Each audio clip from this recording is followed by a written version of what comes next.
page. There we go. And then don't forget that you're gonna wanna select the layout. You can't see the layout right now because There we go. And then don't forget that you're going to because my bad. See, my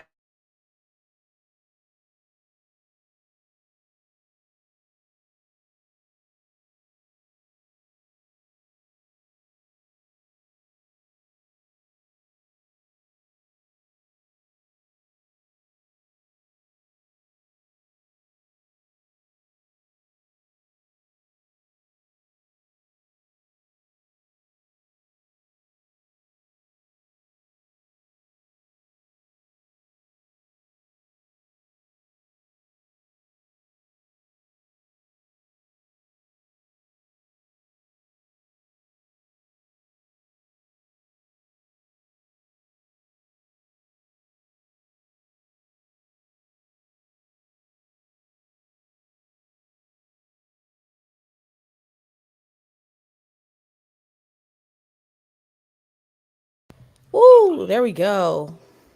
What up, y'all? What up, everybody? Oh, wait. There we go. If you can hear us, can you drop a 1 in the chat? If you can hear us and the audio is solid, please drop a 1 in the chat. My bad if y'all just heard that echo.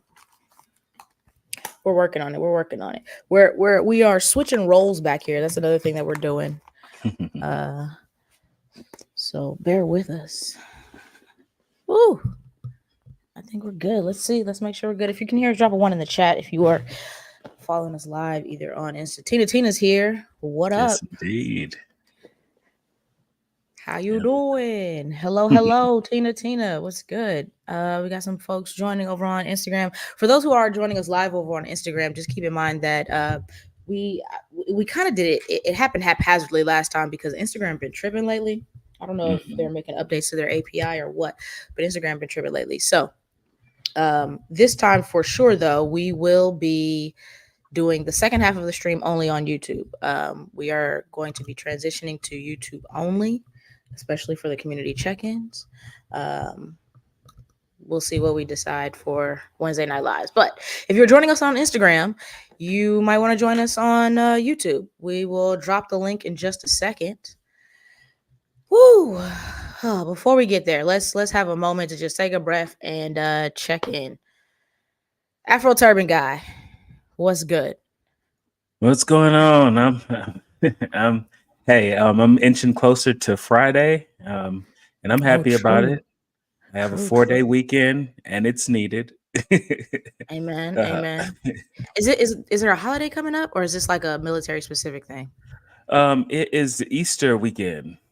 Oh, yep. See, that's what happens when you don't celebrate holidays. Yeah, you know. That's why I always ask. Because I don't be knowing, man. I don't be knowing. Okay, cool. We got Easter coming up. I'm wondering if anybody celebrates Easter. Oh wait, isn't Tina said that she was Christian, right? Mm-hmm. Tina, do you celebrate Easter? How do people celebrate Easter? Do people celebrate Easter? Is that a thing? Wait, am I tripping? Oh wait. So back in the day, you didn't celebrate Easter? No, I don't celebrate holidays. We didn't talk about this.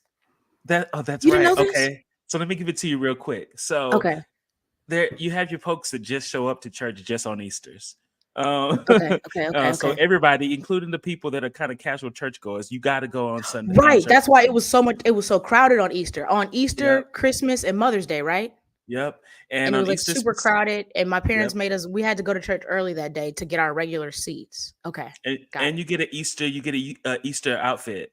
It's right. Okay. I did get that. I did get Easter outfits for a good amount growing up. And even once I was older, we would sometimes coordinate. Yep. But that's because my mom and I were like into fashion, and then we would pick out my dad's outfit and stuff. Okay.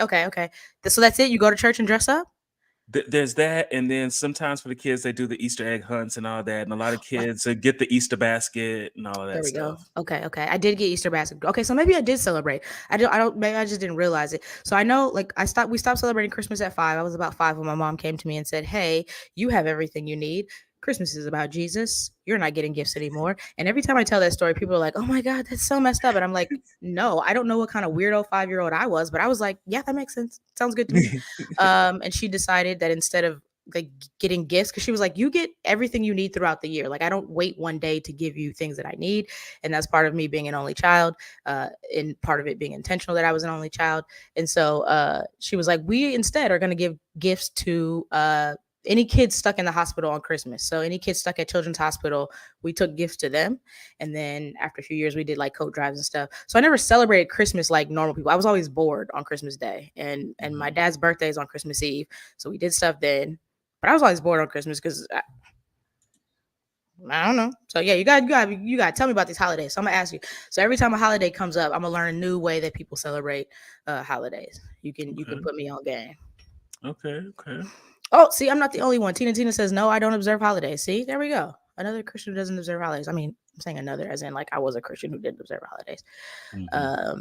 Okay, what do we got? Anybody else? Anybody who grew up? So I've since discovered that Christmas is something that is celebrated globally, but regardless of religion. So while like here in the US, a lot of people very much see it as like a Christian holiday, that a lot of people tend to celebrate it regardless of religion. Is that, I'm wondering if we have any Punjabi Sikhs here paying attention, or anybody of any other faith who was raised in another faith, if you guys celebrated holidays, whether they were like American holidays, Sikh holidays. What did y'all celebrate? I want to learn what people do on holidays. Wasn't it just Holi? Yeah, that's something. That's a thing. That's a thing. That's definitely a thing. That's definitely a thing. Yeah. If you're here right now, let us know. Drop it in the chat. Let us know if you celebrate any holidays and what your faith is, what your religious background is, if you have any. I would love to know. I want to know what people celebrate. And while you're doing that, drop in the chat the emoji that best represents either how you feel or how your day has been or how your week has been. Grab an emoji. Tell me which one best represents how you feel. Yeah. We just want to check in with y'all. That's what these community check-ins are about. Seeing what y'all are up to, letting you know how the project is going from our end. So let us know. How you guys doing? How y'all feeling? How's your week been? How's your day been? Choose the emoji that best represents that and let us know. Ray, what would yours be? Today, I think mine is gonna be. I think it would be the one that has just the. Hold on, let me see. It'd be the guy that he doesn't have the mouth, but he just has the eyes. Just the eyes. Yeah, I love him. Yeah, I love Yeah. him. I love him. Just the eyes. I use him sometimes. Destin to Be says, I hated Easter because I had to wear dresses. I love Christmas because I like giving gifts. No, that makes sense. That makes perfect sense. I went through a period of not liking dresses, but I've always also slid across my gender presentation. So there was a period of time where I chose to wear dresses. They weren't like frilly dresses. Maybe I'll show that picture one day. Ray, you've seen the picture. But it was kind of after my mom got her fashion boutique and I was able to really choose. I haven't shopped in a mall in forever as a result of that. So I do wear dresses sometimes. Every now and then. What's your favorite holiday, Ray? Surprisingly enough, because I was a little bit of an emo kid throughout school. I've always been into a lot of the spooky stuff and ghosts and goblins and all that kind of stuff. So it was definitely Halloween. Halloween. Wow. A Black person whose favorite holiday is Halloween. I love finding Black people who love Halloween. I'm not one of those people, but I love it. I love it. Just like I love finding like Black goths and stuff. I think that's why I love Cat Black so much. I love it. Okay. Let's see. Dharma Lighthouse says, Hola. Y'all, I can't see that far away. Hola Mahala was the most recent Sikh holiday. Yep. And then Liza Jane says, what up, Liza Jane? Yo, by the way, Liza Jane is the other artist that, remember, Ray, I was telling you about the other artist that we were commissioning a piece from for Black and Sikh?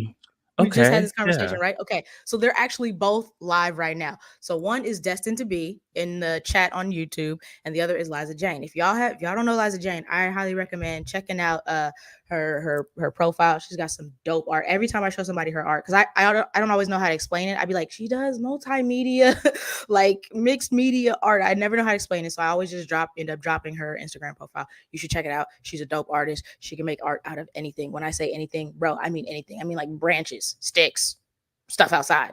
Anyways, Liza Jane says, celebrated all the Christian holidays, but more in elementary more in an elementary school teacher type way. Not much focus on the actual religious aspect, but just celebrating to celebrate. Got it. Yeah. I've been Mm-hmm. hearing a lot of people do that lately, and I think that's pretty dope. I think that's pretty dope. I think there would have been a period of my life where I'd have been like, that's not right. This is a Christian holiday. This is about Jesus. You guys don't do it right. And now I think that comes with being deep into Christianity. But anyway, Mm-hmm. let's see. What I would mean, I go was ahead? about to say we kind of observe them in generally anyway because my spouse is Christian, so it's like um, Yeah. Okay. That makes sense. That makes sense. Uh, Destiny B says, thankfully this week has been okay. And then let's see, Kimmy said lots of strat work today. I don't know that I know what strat is, but dope. It might be strategy. I don't know. I'm just guessing based on what Kimmy does.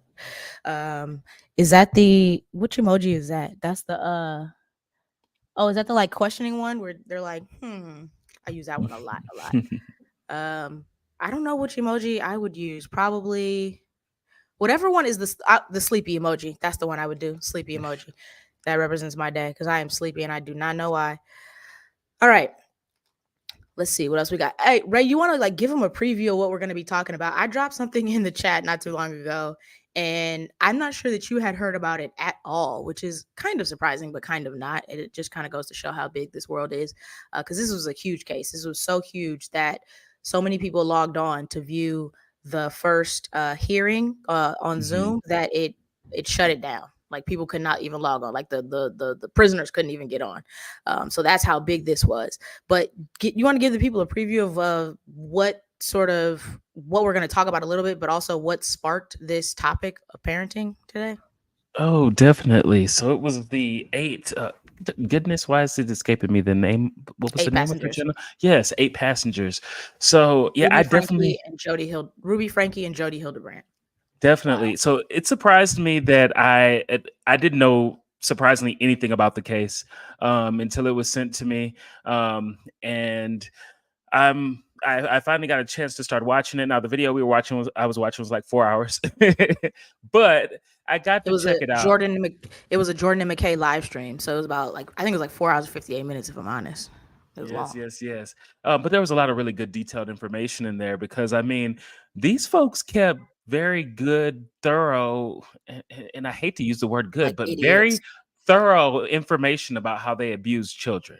Like idiots. Just kept journal record of it. Detailed record. I could not believe it. Yep. Detailed records of the way that they abuse their children.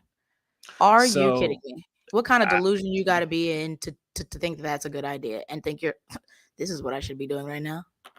Yep, yep. So, yeah, I mean, it surprised me, and for a moment because I saw that it happened, what back in August. At first, I was like, "Oh, okay, this is an interesting story," but I wasn't quite sure at first where it was. But I didn't realize that everything, as far as the sentencing, just happened today. I realized that a little bit ago when I saw the last video you sent me. I was like, "Oh, yeah, this is very current."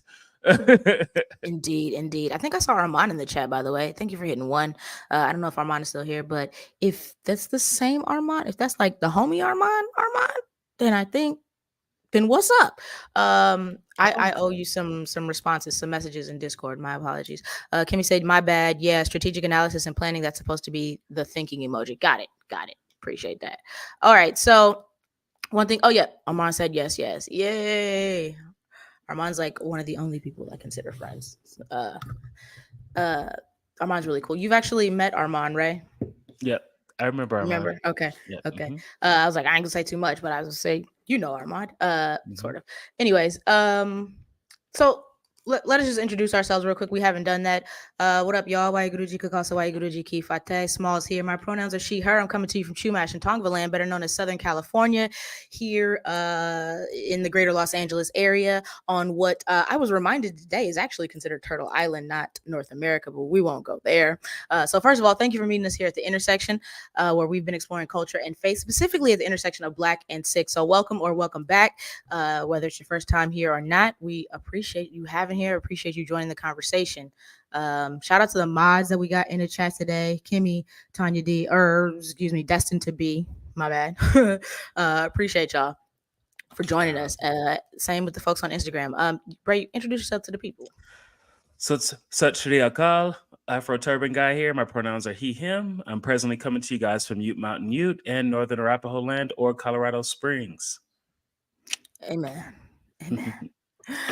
All Oh, right. I got a question for you. Go for it. Because we were talking about it, and you mentioned earlier that you were tired, and I made a quick joke to you, Mhm. and I had to find out. So, Uh-oh. did you Dougie or Stanky Leg? Oh, okay. So y'all, I was trying to wake up, right? I was like, I had laid down. I didn't go to sleep last night. Big news. What's new, right? So I didn't go to sleep last night, but I didn't. And the thing is, I sleep really hard, and so if I'm not going to get at least 7 or 8 hours of sleep, then I tend to not want to go to sleep if I have to do something at a certain time because there's no guarantee that I will wake up. And so I was trying to like wake up and I was like, Ray, what do? I need to get my heart up because Ray, in my mind, don't forget Ray's a doctor. Okay. He's a medic, but in my mind, he's a doctor. So I was like, Ray, what do I do? I'm trying to get my heart rate up. I need to wake up. And he was like, you should Dougie or Stanky Leg. And I was like, yes, that's actually a good idea. I don't know if you're joking, but I'm actually going to try it. I got up and realized I couldn't remember how to Dougie. Oh, wow. I tried and I was like looking awkward. I was like, wait, what's happening here? And then I was about to like try the Stanky Leg, but I have to be careful because I got bad hips, so that's the reason I use a wheelchair sometimes. So I couldn't play with the Stanky Leg, but which reminds me, Ray and I are both theater kids. I have a picture of me doing the Stanky Leg with my cast after our final show. I gotta show you. It's hilarious. Awesome. There's one of the token black kids in a cast full of white people. Anyways, so I tried to Dougie, but I couldn't remember how to do it. You might have to remind me. That's all right. All right. Where are y'all coming from? Where are y'all joining us from? I know, if I'm not mistaken, Tina's in New Orleans. Let's see if I know. I think Kimmy's in Atlanta. Oh man, I forgot where Tanya D is. Oh no, I forgot. Y'all let us know where y'all joining us from. If you're still here live, drop it in the chat. What city, state, country, wherever. We're always curious because our analytics are wild, y'all. I mean, wild. Our analytics, based like where it says our audience is from or who's watching, wild. Let us know where you're from, what time it is, where you are. I need to know. Tina says, I'm from Texas like Ray. Oh, why did I think Tina was in New Orleans? Oh, I think, didn't they say they spent time in New Orleans or they were in New Orleans? Okay, I don't know. Tina said Texas, though. Yep. H-Town. Wait, no. Well, I'm H-Town, but Texas. Yeah. Tina didn't say H-Town. Tina said Texas. That's okay. We'll forgive her for it. Oh. Let's see. Tanya D says, I'm from the middle of nowhere, apparently. Now, that could be anywhere. That really could be anywhere. Armand says Oakland. Okay. I was gonna say the Bay, but I couldn't remember the specific city. But you're right, you are in Oakland. St. Louis. Remember when I was telling you about the band and that Meet Me at the Altar, when we were talking about Meet Me at the Altar, and I was like, I went to the show, and then I showed the picture. I went with Armand. Armand was the one that told me that they were performing live. One of my favorite shows I've ever been to. Pretty dope. If you guys aren't familiar with Meet Me at the Altar, it's a punk group. You guys should check them out.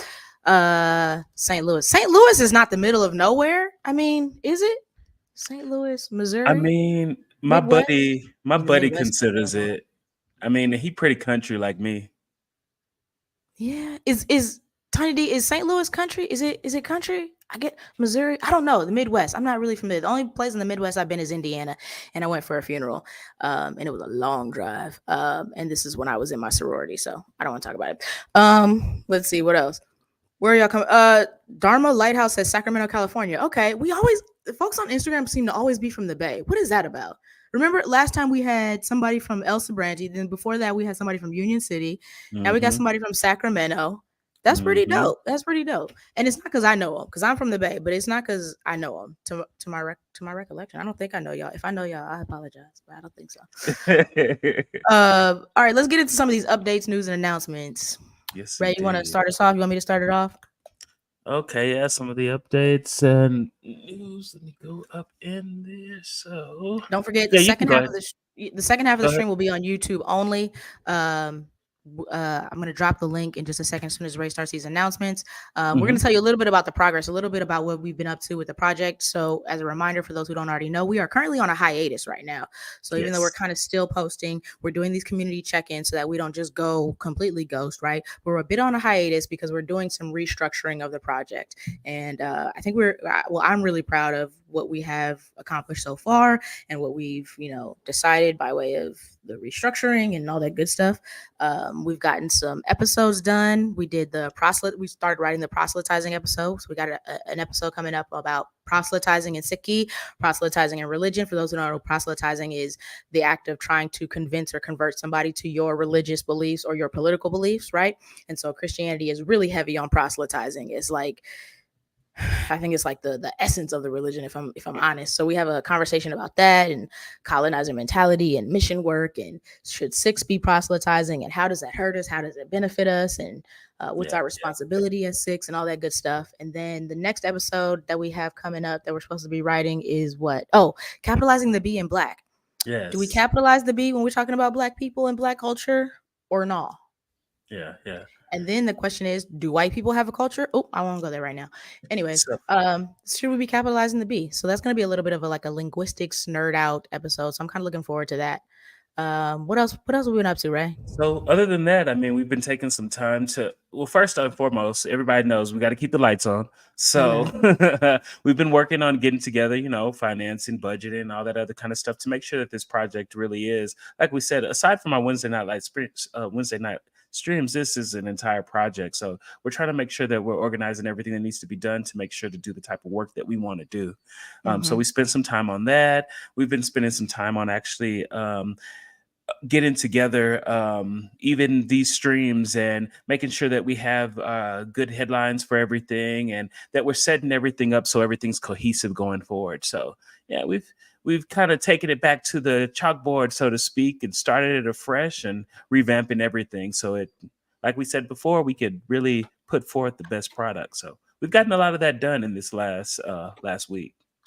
Indeed. If you're down for the cause, if you're trying to support a couple, sometimes people ask questions like, how can we support the project? There's a number of ways you can do it. One of the biggest ways is obviously to donate. This isn't free. And so that is one of the biggest things right now. We're just kind of like paying out of pocket until we get the, monetization eligible and all that good stuff.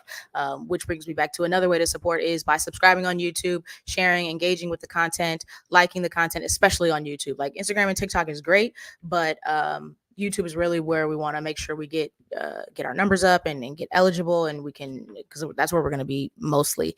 And I just blanked on whatever else I was about to say, but that's another way to support is by engaging on YouTube. And one project need that I will say that there's a few ways that you can support the project. We definitely need a social media moderator, not necessarily a social media manager. So we don't need somebody who's going to post the content or do anything like that, but we definitely need somebody who can go and respond to comments in real time, respond to maybe messages, things of that nature, who understands internet security a little bit so that we don't end up getting hacked. That's been happening a lot lately. Yeah, between Ray's work schedule and my mental health, it is just not really wise for either one. It's not ideal, optimal for either one of us to be the main people moderating comments. So we do need somebody that can take on that role. Just maybe like an hour or so a day, going through if there's any comments that need to be responded to. Graphic designer, researcher, admin. Those are some other ways that you can help. In terms of like in kind and volunteering with the project, hit us up on Discord. We have a Discord. It's open. Send us a DM on Instagram. We'll try to do better about checking our other accounts because I just saw a DM on Twitter today from a couple days ago. We've handled that, but shoot us a DM if you want to get into the Discord. If you want to hop into the Black and SIKH Discord, it's a lovely time over there. It's actually really dry right now, but it's because we haven't finished. We're busy, guys. There's only so many of us. That's why we need you to join. Exactly.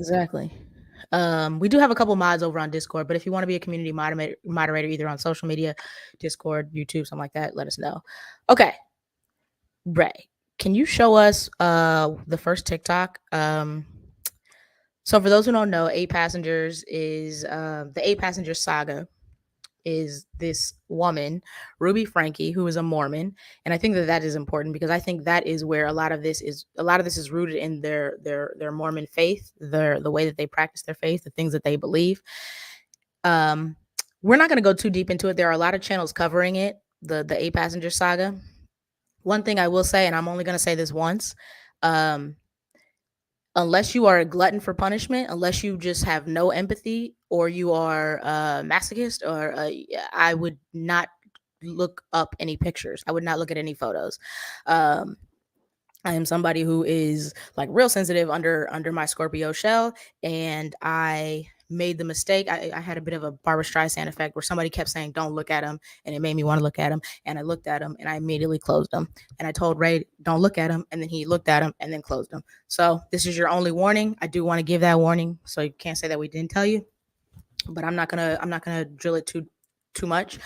But I will just say, if you want to get caught up on the Eight Passenger Saga, you can do so without, looking at the abused bodies of these children. I wouldn't want my photos out there like that. And so that's another reason that we won't be sharing those. However, it did spark a conversation that Ray and I have had a little bit that we want to have with y'all, and that is on parenting and the role that faith and religion plays in parenting. Um, there was a video I saw earlier that I won't say they made the claim, but they posed a question.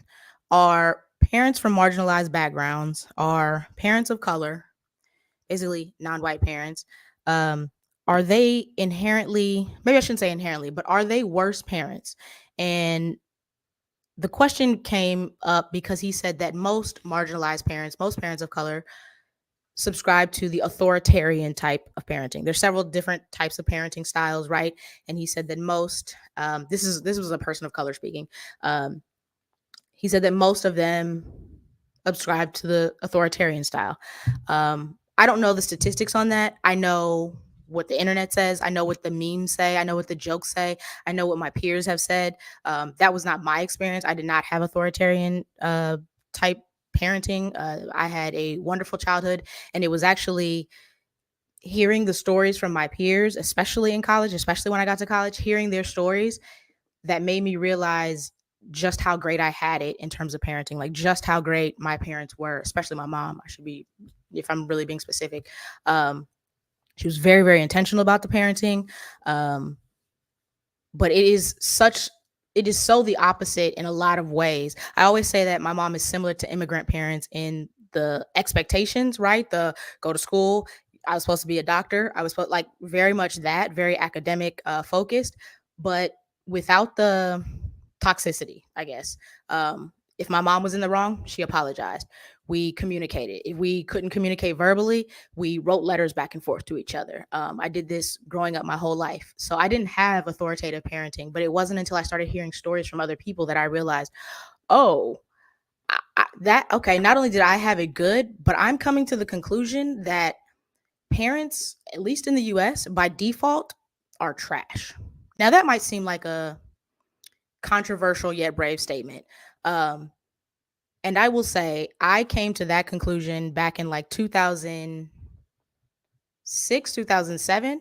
And everything that I have learned since then has only strengthened that conclusion.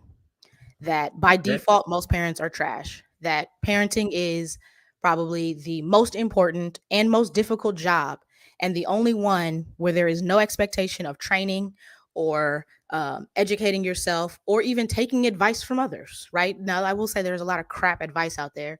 Um, but there's just this expectation that the moment you become a parent, you're just supposed to have everything downloaded into you, and you're supposed to know how to be a good parent. And we say by default, and we assume by default that people are good parents. Oh, I'm sure you're a good mom. Oh, I'm sure you're a good dad. I don't assume that. I actually assume you're trash until proven otherwise. You know, could you imagine if parents that, of course, can actually make a child had to do all the things or go through all the things that are generally required in order to, like, let's say, for example, adopt? Like, Hmm. you're required to do whole lot more. That's not to say that some messed up people don't still end up with adopted kids, but I'm just Oh, saying absolutely. it's a I would whole say lot. most It's adoptive parents you are you crap got to too. do a whole lot more to do that. Yeah, I They think part of it is that people see having kids as a right and not a privilege, right? And I also think becoming a parent is one of, I should say, bringing a child into this world, not becoming a parent, because you could adopt, right? But I would say bringing a child into this world, procreating, is one of the most selfish things that you can do. Now, I'm not saying that to say it should not be done. I'm just saying, if you think about it, if you distill it down, The child doesn't get a say. You don't get to ask the soul that you bring into the world, do they want to be into the world, right? You bring a child into the world, and more often than not, you are doing it for self-serving reasons. Once again, I want to emphasize this is not to say that it shouldn't be done. I'm just saying more often than not, you're doing it for reasons of I want somebody to love me unconditionally. I want somebody to take care of me when I'm old. I want to start a family. I want somebody to carry on my legacy. I want to raise somebody else. I want to see somebody. I want to see my image in a little me. I want a little version of my spouse. Like I've only heard one person in my lifetime give reasons for having children that were outside of themselves. And we'll talk about that in a little bit. I'm wondering if you Okay. know who it is, Ray. But I, it's one of the most like self-serving things you can do. And I think we don't take it seriously enough. And I don't think that there are enough parameters. And I think the expectations that we have around parenting are really skewed and need a lot of work. I mean, Okay. think about it. What job is more important than raising a human? Or what job is maybe so to become a doctor, you got 8 to 12 years of education and training, right? To become a doula, to become a daycare worker, to become a teacher, just to teach the children, not to raise them on their own, but to teach them, right? Mhm. But for parenting, you can just procreate, especially cis het couples. You can just procreate, bring a whole child into this world, and just be trash. Yep. Just subject them to trauma.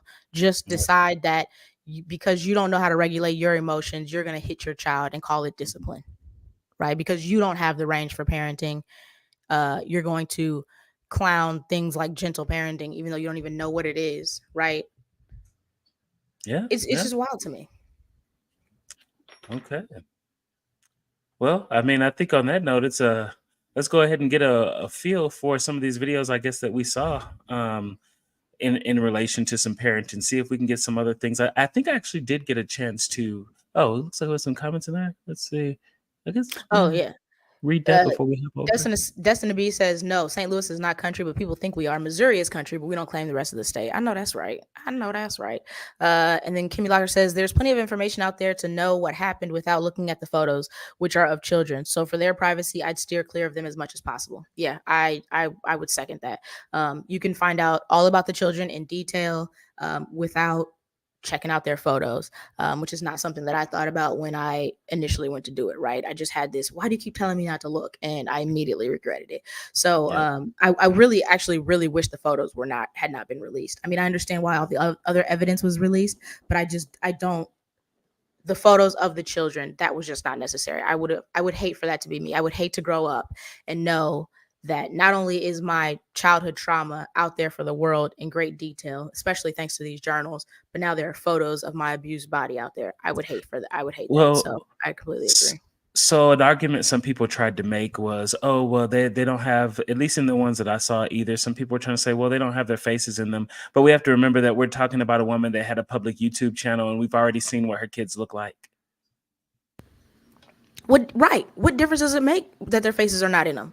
What difference does it make? Because you can put 2 and 2 together. Their faces are in plenty of things all over. Even though she took her channel down, the videos have been uploaded without blurring the kids' faces. We know which children it is, and now Yeah. you have them. So yeah, that's a really whack like excuse or rebuttal or whatever.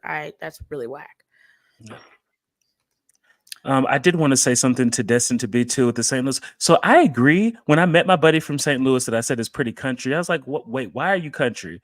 Because I didn't think St. Louis was either. But I mean, hey, maybe some of y'all got a couple of country folks around there somewhere. Because my buddy is super country, and he from St. Louis.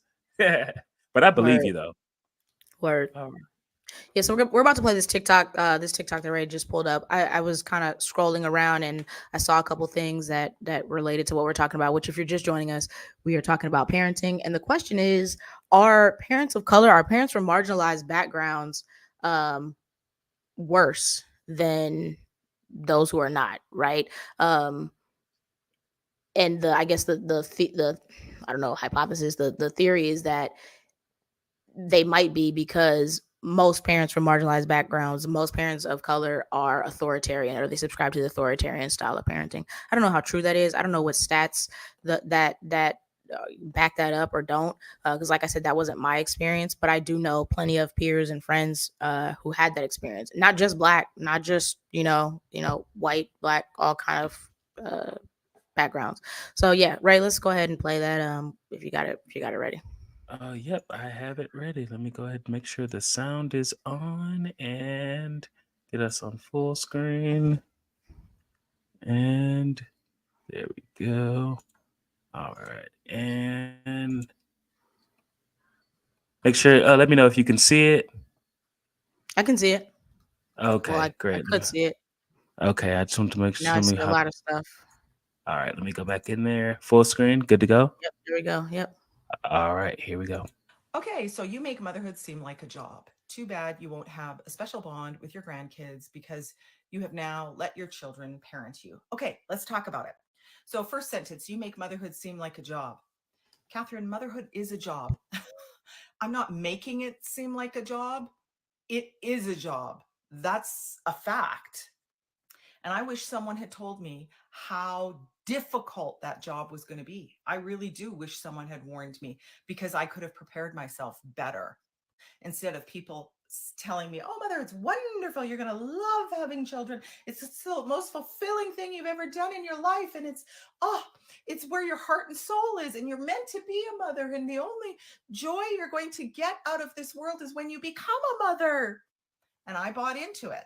And I wish somebody had said to me, it's going to be a job, honey. And you're going to think that this is the bar. But guess what? This is the bar. And that's what that makes it sound like to me. You make motherhood seem like a job. If you didn't think it was a job, you didn't do your job because you were probably doing the bare minimum.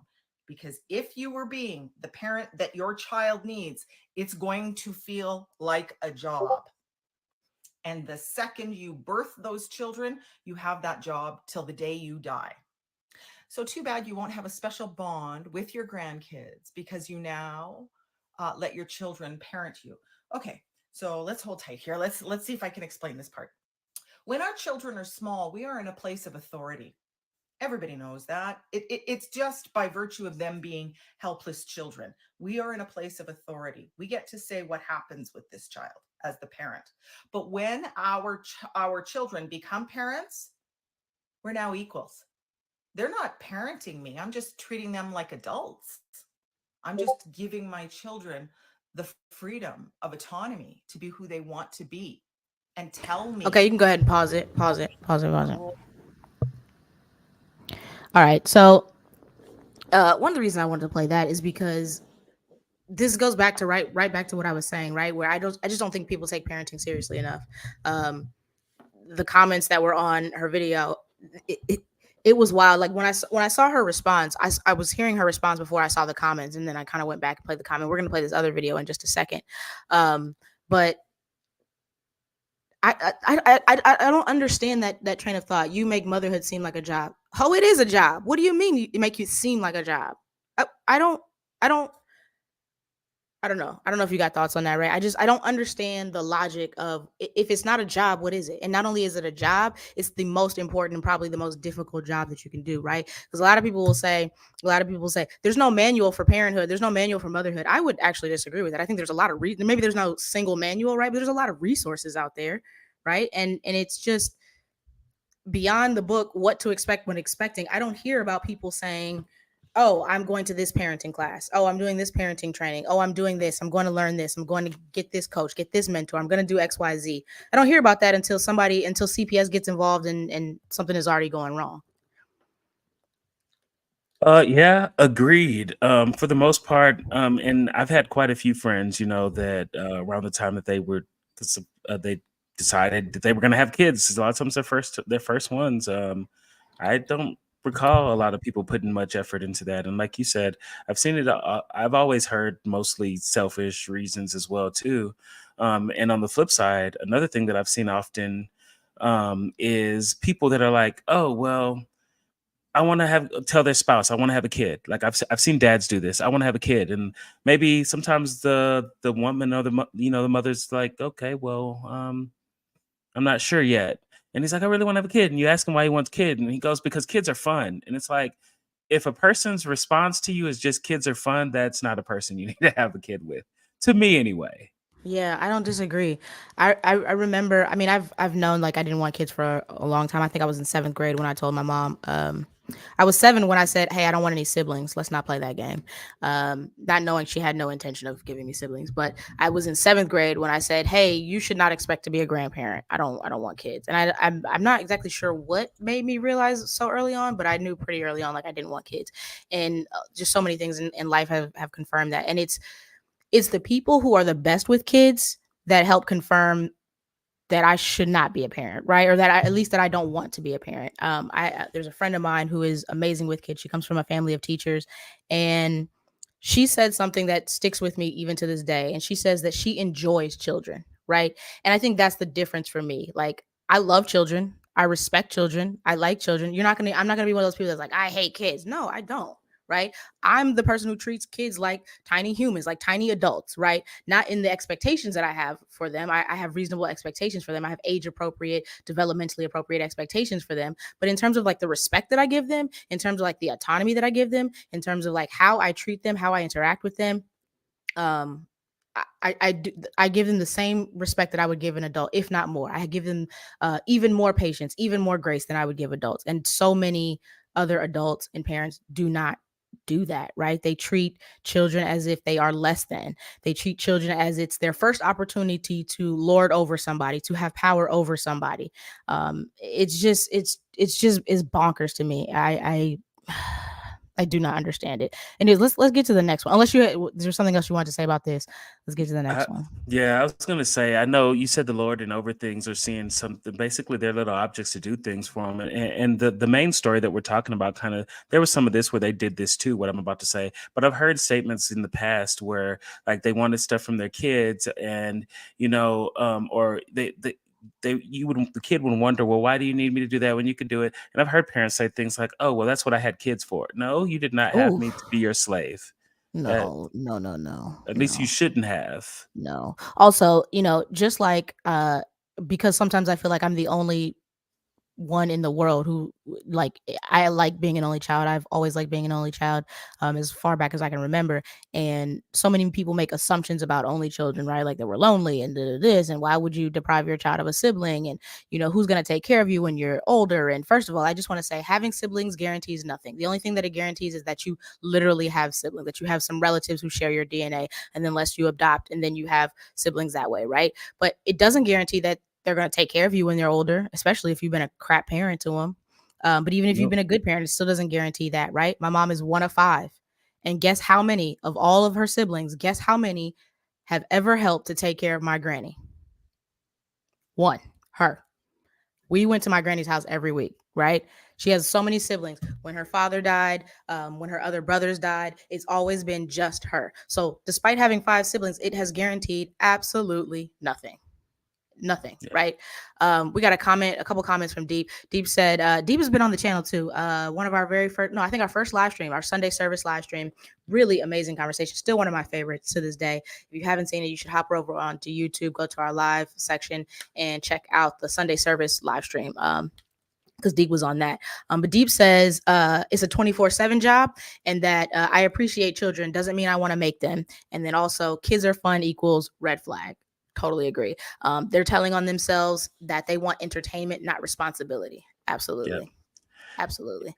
I want to say something to that, Go for because it. those ones that I see do that all the time, and I've seen this with some friends that I know too. They have kids because I bond a lot of times sometimes with well, I wouldn't say they're my friends, but I've known some folks where they have kids and they have a wife, and I swear it seems like their wife has an extra child because all they think that they're supposed to do is play with the kid. And other than playing with the kid, the mother does everything else that's needed for the child. Oh yeah, those what do they call them? Single married mothers or solo married mothers or something like that. Yeah, I know a couple of that. That's wild. I also think it's a red flag when you continue to have a certain child so that you can get a child with a specific set of genitals. Strange to me. Very strange. We'll never understand it. We'll never understand you saying, "Oh, I think I want 2 or 3 kids. That's about how much we can handle." And then because all of them were specific, and let's be honest, it's usually that people want a boy, right? Not always, but usually, guys want a boy.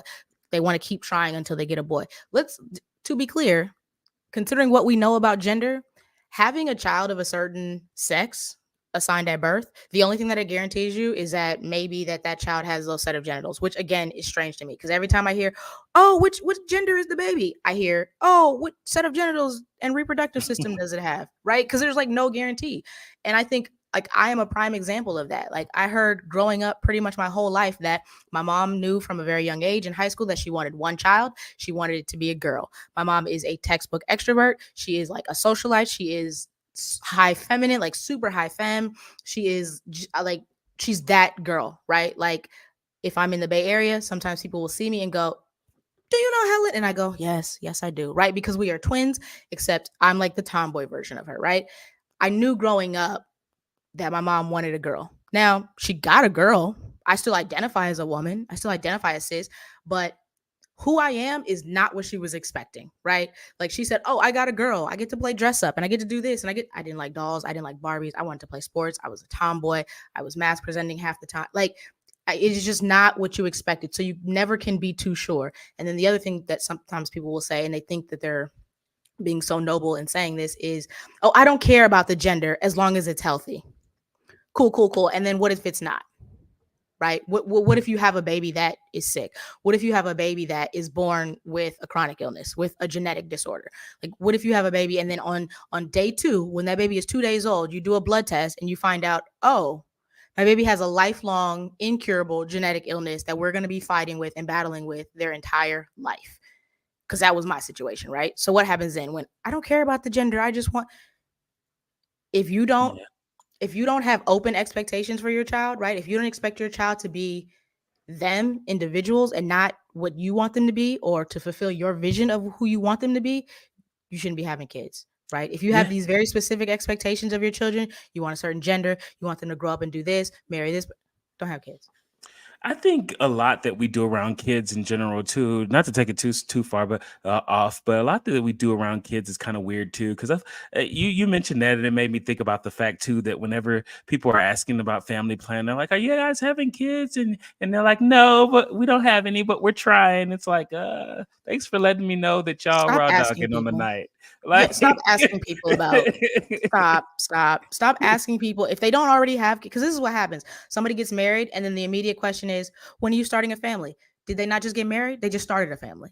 They literally just started a family by getting married. They have a family, right? So when are you having kids?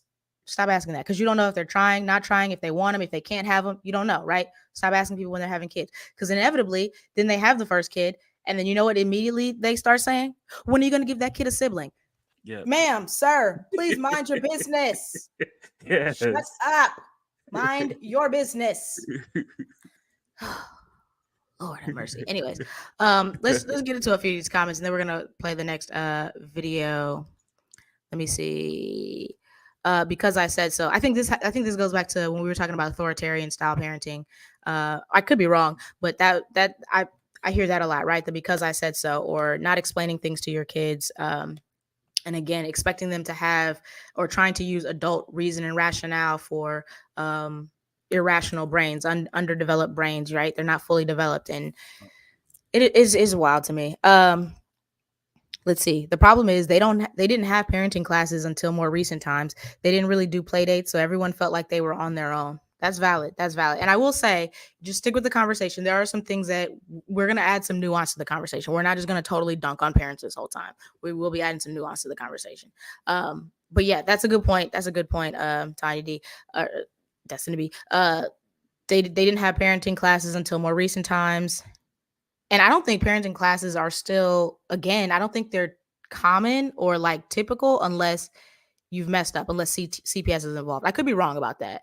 I know like birthing classes are, right? I know they have all kind of classes and even that is woefully inadequate because the amount of stuff that I've learned from like OBGYNs on YouTube and stuff, I mean, woefully inadequate. I'll just say that. But yeah, you're right. Not to mention what happens in the house stays here. Yeah. Is that something you experience? The what happens in that? Because that is something that I experienced. The you don't tell family business. Like you don't Yep. spread family business. You don't put it online. You don't tell other people who are not in the house. Not in like a sneaky keep secrets type of way, but just in like a respectability politics type of way. Yeah, it was both for me, but yeah, I definitely experienced that. Gotcha. Um Dustin to be said to Kimmy, my favorite is do as I say, not as I do. Ooh, don't like that. Don't like that. We're Yep. going to choose to not exhibit good behavior, not model good behavior, not be an example, and just tell kids. Once again, tells me you don't know enough about kids, because if you did, you would understand that kids, they mimic what they see. They do what they see. Their brains are not fully developed. So you can tell them things all you want, but cognitively they're not there. They're not on the same level as an adult, as your spouse or whatever, right? So you can tell them all you want, but just like actions speak louder than words for adults and for peers, what you do is going to speak louder than what you say. This is the same for kids, even more so. Yep. Yep. Let's see. We got a couple other comments. I have a friend whose husband kept trying for a boy. That's wild. Okay. Question: you have a friend whose husband kept trying. Who did he keep trying with? I was thinking that. You mean they kept trying for a boy? Because I also have a friend whose husband wanted a boy, and they sort of complained about it. But the next thing I know, they were pregnant again with a boy. Right? Like you agreed to this at some point, right? But there's a conversation to be had though about cis het relationships. I feel so bad for my straight sisters, and I'm not being facetious. I'm genuinely not being facetious. There are things that I just didn't know that I'm learning that straight women have to deal with and go through on a regular basis. That is just the norm. That is just expected, and it is wild to me. And I'm often like, y'all, the bar is in hell, and y'all put up with way too much from these men. Let's see. Kimmy said, right, the rules are different for adults with no explanation for why. Yep. And then Tanya D is fine. Okay, thank you for that. Because I keep going back and forth. I keep messing it up. Let's see. Comments in Instagram. Deep says, can you imagine someone gets married and the only thing people ask is, are y'all raw dog? Yes. Okay, now that's stuck in my head. Now between you and Ray, that's stuck in my head, Deep. Can you imagine somebody gets married and the only thing people ask is, are y'all raw dogging? Couldn't be me. That's hilarious. That's hilarious. That might be the comment of the stream. Deep also says patience, kindness, and compassion need to be modeled. Children know their worth by the respect they are. My bad. I stopped speaking. Children know their worth by the respect they are shown. I mean, yes. You can tell them all you want, right? But it's your actions and it is the behavior that you model that is really going to teach your kids. Period. Unless you are just woefully neglectful and you let the internet teach your kids, which I have something to say about that, but I'm not gonna say that right now because that might hit a little too close to home. I ain't gonna put nobody. I'm not gonna say it because the example that I would give, a lot of people know, and I'm not gonna do that. But there is the opportunity to be absent of parenting is also just as bad, because if you leave screens or you let the internet, YouTube, social media parent your kids, that's a problem too. Mm-hmm. Let's see, where are we? Oh, let me clarify. Her ex-husband, and it's a long story. Got you. Good for her. Got Good you. job. Amen to that. All right, Ray, let's get to the next one. All right.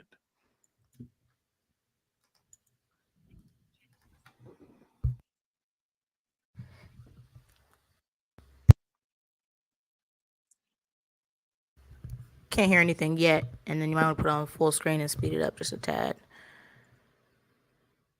Okay, let's try it again. Hold on. Let me stop it. I don't think I clicked the button. Let me share it again and take it back. There we go. Present and share screen. Turn on the media. Perfect.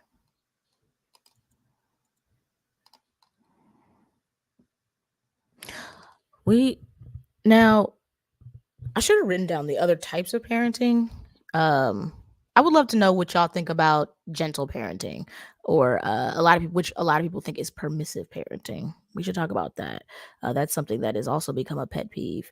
People thinking that they know what gentle parenting is and not. But I think an even bigger pet peeve is whoever named gentle parenting. I don't know who decided that was a good name for it. I know it was somebody white. I know somebody white named gentle parenting because that was. We're going to talk about privilege too and how that plays into parenting in just a second. Play. What is that? What are you saying? about to go ahead and push play on it if you're Oh, ready to go go. ahead. Yeah, Okay. can you make Okay, it full screen? means no hate to the commenter. Is there any regard for what the parent needs, or does it only go one way now that they are adults? Let's talk about it. So, parents of adult children, brace yourself. Brace yourself. This one's going to sting. Let me know when you're ready. You ready? Okay, here we go. It was always supposed to be a one-way street. Our children are never supposed to be concerned with our needs. We are supposed to fill our own needs in our own way and never lean on our children to fill our needs. So, if you've been leaning on your children to fill your needs, to regulate your emotions, to make you feel happy, the reason it's not working is because it's not supposed to work that way. The reason your kids are never making you feel better is because it's not their job to make you feel better. Parents, give to children. That's it. We can't expect anything in return ever for doing it. And if you expect anything in return from your children because you love them, that's where the pain comes. That's why it hurts. We're supposed to meet our own needs. See? And if we didn't get our needs met when we were children, then we don't know how to get our needs met as adults. So what we wind up doing is depending on our kids to meet our needs because we don't know how. So what are your kids telling you when they're saying they want to go low contact or no contact? Learn how to meet your own needs. Stop looking to me to meet your needs, whatever that need is. Do you need to feel loved? Do you need to feel validated? Do you need to feel important? Do you need to feel useful? What do you need? Because whatever that need is, it's not our child's job to fill it. So great question. Thank you for answering it. And yeah, when you say, does it only go one way now that they are adults? It should have gone one way all along. Right from the beginning, it should have been a one-way street. We give. They don't owe us anything. Okay. Ooh, a whole word. We're gonna get right into the next one.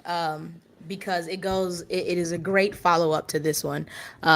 This goes back to what I said about parents having kids for the wrong reason, and that wrong reason, all of those reasons often being self-serving. I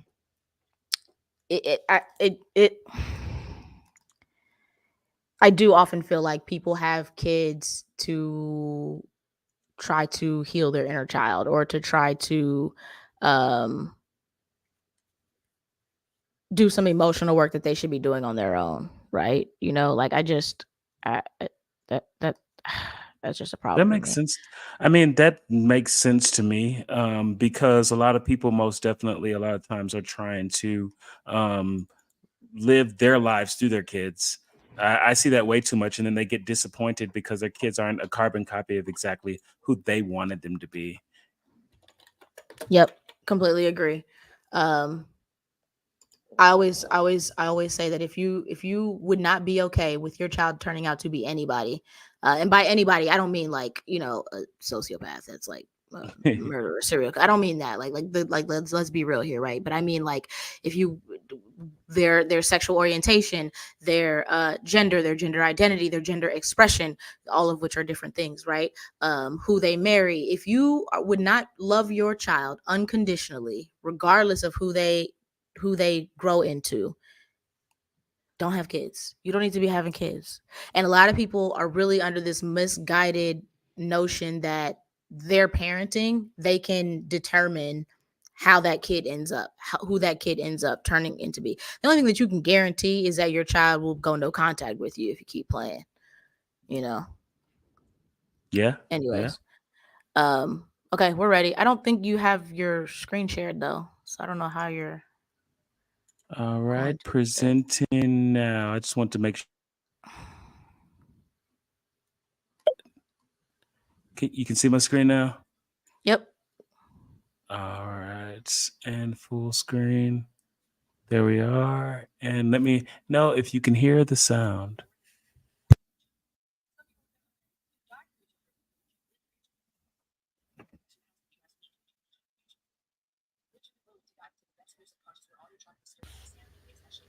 I don't hear anything. I don't hear sound. Am I tripping? No, I don't hear sound.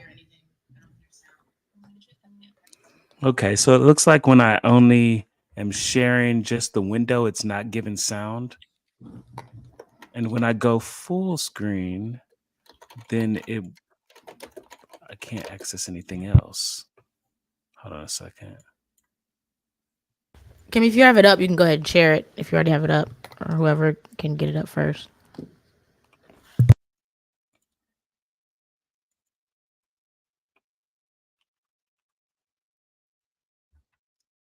All right. One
Okay, am I tripping?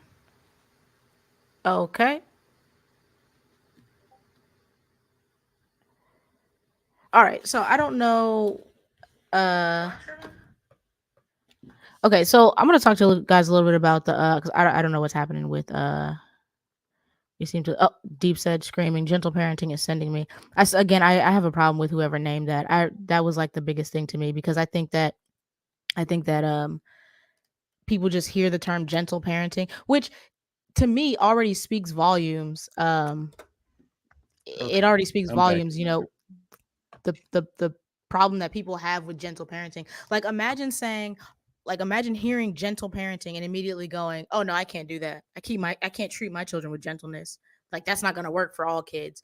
Right? Like I saw a video we didn't include this one, but I saw one video that was like what did it say? It was like, "Oh, if you're dealing with bad kids." First of all, I don't believe that there's a such thing as bad kids, like inherently bad kids, right? You might have kids who are misbehaving, you might have kids who are acting out, but I don't believe that you can have inherently bad kids. If you do, it says more about you as a parent or as a guardian than it does about the child. But she was sort of like giving tips, like if you had bad children, and it was all like the most toxic thing, grit your teeth and then bug your eyes out and make this face and then like yell at them through gritted teeth. Like I'm like, are you serious right now, ma'am? You really think that that's how you should deal with a child who's having behavior problems? Just say you don't have the range. Just say you don't have the range for parenting a child with some type of issues or behavior issues, and just go from there, right? Stop the foolishness. That is wild to me. That is Yeah, that is crazy. That is crazy. And you were, just to confirm again. So you were explaining the video that you'd seen. Yeah, it was a video that I saw about while I was on TikTok. I was just kind of like searching through assets and things of that nature, Okay. and because this is another thing. This is another thing that I find very interesting that goes to no, Kimmy, can you pull up not privileged parenting? Can you pull up the one about the one about if you're are you willing to heal? And I don't know, you can try 1.25 or 1.5. What was I saying? What was I talking about? Oh, so if you go to TikTok, right? A lot of Hmm. people have talked about that people, especially Gen Z, use TikTok like we use Google, right? Like they use like a search engine, Hmm. and that makes sense, right? So when I went and I just typed in parenting, I just typed in parenting in the search in TikTok, and I got nothing but white parents. Nothing but white parents. Like I didn't get like there was no Asian, no Latina, no black. Like if you wanted to find any type of content dealing with parents of black children, of Asian children, of um, you know, children from any marginalized background, you have to specifically put that in. You had to put in Latina or Latinx parents or Latino Yeah. parents. You had to put in black parents. You had to put in this parenting. Like you couldn't just put parenting because we see the default as white, right? Hmm. So it's just so that was a whole other thing I found. And then it was really unfortunate because as much as I want to push back, right? When that guy questioned and he said, "Are parents of color worse than other parents?" I want to push back and immediately say, "No, that's ridiculous. That's racist. That's whatever," right? And again, I don't know statistics. I know what my own experience was like, but I also know that a lot of the content that I see online doesn't dispute that. A lot of it is like either authoritarian or toxic or harmful or abusive, right? Like there was another one with a woman cussing out a 3-year-old. I mean, and the 3-year-old wasn't even crying, just looked kind of scared. I mean, the way that she was talking to this 3-year-old, she was speaking to this 3-year-old like she was about to punch her in the face. And she was mad because the 3-year-old got into her alcohol. Why was the alcohol accessible to the 3-year-old? And why are you blaming the 3-year-old for because it was like the whipped cream. They have this whipped cream that's like infused with vodka now. It's whipped cream. The child doesn't know it's alcohol. It looks like whipped cream. What a 3-year-old was doing, what a 3-year-old is supposed to do. They were doing their job. You weren't doing yours as a parent. Exactly. They were doing what was developmentally appropriate, right? Yep. You weren't doing your job. And now here you are cussing, not just cussing them out, not just being violent, not just being threatening, but now you're filming it. And the little 3-year-old's face is the only one in the camera. So now you're filming it and humiliating them and putting it on the internet. Are you Yeah. serious? Yeah, I mean, and I know for a fact, I think we talked about this briefly before too, but the sad thing is I've definitely seen family members do that and speak to their kids like that. So unfortunately, yeah, I've seen it in real time. Oh, it's so gross. I've seen it with family members too, and I've had to leave the house because me being who I am, I'm not somebody who can just sit by and watch it happen, right? Like I've seen people suggest that you spank a 1 year old for wandering off, spank a 1 year old for going in the cabinet. Well, if you hit her, then she'll stop doing that. I mean, I'm sure she will, but that doesn't mean you've taught her anything except that you're violent, you're dangerous, and then she can't trust you. A 1 year old, a 1 year old. You want to hit a 1 year old for being a 1 year old? Okay. And I had to leave the house. Like I said, don't, it doesn't mean I didn't say anything. I said what I had to say and I knew it wasn't going to be accepted well. I still did it and I had to leave because I couldn't just sit there and witness it. So yeah, I've seen it too. All right, let's play this. Ready when you are, Kimmy. The majority of us parents would die for our children. And some people would say, okay, you die for your children, but would you live for your children? But the better question to ask, if you ask me, is would you heal for your children? Would you be willing to dive into the depths of your subconscious where all your trauma is stored and stand and face that shit and say, this stops with me? Would you be able to be so honest with yourself about where you fuck up with yourself that in turn makes you fuck up as a parent? And would you have the integrity enough to change it for the sake of your kids? See, the truest testament of parental love isn't that we would die for our kids. It isn't even that we would live for our kids. See, as parents, we're called to protect our children from others, but the truest testament of love is being able to protect them from ourselves. How many of us are willing to go toe-to-toe with ourselves in order to be better for them? Hmm. Wow. Bruh. Was that not a word? It's a word, but the funny thing is what she just said still is treating this child like another human because you're supposed to do the same thing for your spouse. Oh, right. I thought you You were know what I for a mean? second. I thought you were saying it as though it was a bad thing. I was like, well, how is she supposed to treat it? I see what you're saying. Yeah. It's Yeah, like absolutely. it's instead of treating them as property, you're treating them like another human being. Mm-hmm. Absolutely. Yeah, Cherish the thought. absolutely. I that one really hit me because and I thought it was a good follow-up to the last one, right? Which was a lot of times people say this thinking that they're really saying something a good thing, right? They'll say something like, you don't know what unconditional love is until you have a child. Okay, well, something happened in your life that you don't know what unconditional love is until you had children. That's not okay. Go to therapy. Or I had a child so I could have somebody to love me unconditionally. Wow, putting a lot of responsibility on somebody who's just got here. Go to therapy, right? Like, again, people are saying things as though it is a good, positive, healthy thing. These are not good reasons to have children. They're not. And so when I saw that clip from her and she said, "Okay, yeah, you would die for your child and you would kill for your child, but would you heal for your child?" I was like, "Oh, oh, oh." Because when I was asked to be a godparent, not even the whole just the godparent, right? And I was asked to be an influence in this child's life. I immediately was like, I need to get into therapy right now because I already knew I didn't want kids, right? So I hadn't really done any of that prep work. And I still feel like I made mistakes. There are still things I wish I had done differently. There are still things that I regret that I wish I hadn't done with my godson, right? But I immediately went and said, oh, I need to go get some things together. I need to get my life together, right? If I'm going to say yes to this, if I'm going to take on this responsibility of being in this child's life or being an influence in this child's life, I need to go get myself together. And I'm not even the main parent, bro. I'm just the godparent. What are you saying? How you have children and you haven't been to therapy? This generational trauma, these generations. Okay, right. You asked me something earlier, or you said something earlier. We were talking about what was it? We were talking about like the types of parenting and Mhm. is it like specific to Oh, the Black experience? yes, And yes, yes. do you want to talk? You want to like talk a little bit about that? Because we actually disagreed a little bit. I don't know if we still Mhm. disagree, but we definitely initially disagreed. You want to tell them about So my question was, because so being where I'm from, I saw a lot of the parenting styles that we had, and I personally attributed it initially in the Black community to the fact that post slavery we did a lot of times you had people during slavery that their mindset was I needed to do whatever it took to protect my kids and protect them from anything that was going to happen with on the outside with slave master, et cetera, like that. And even afterwards, we were protecting our kids from this system that we were in.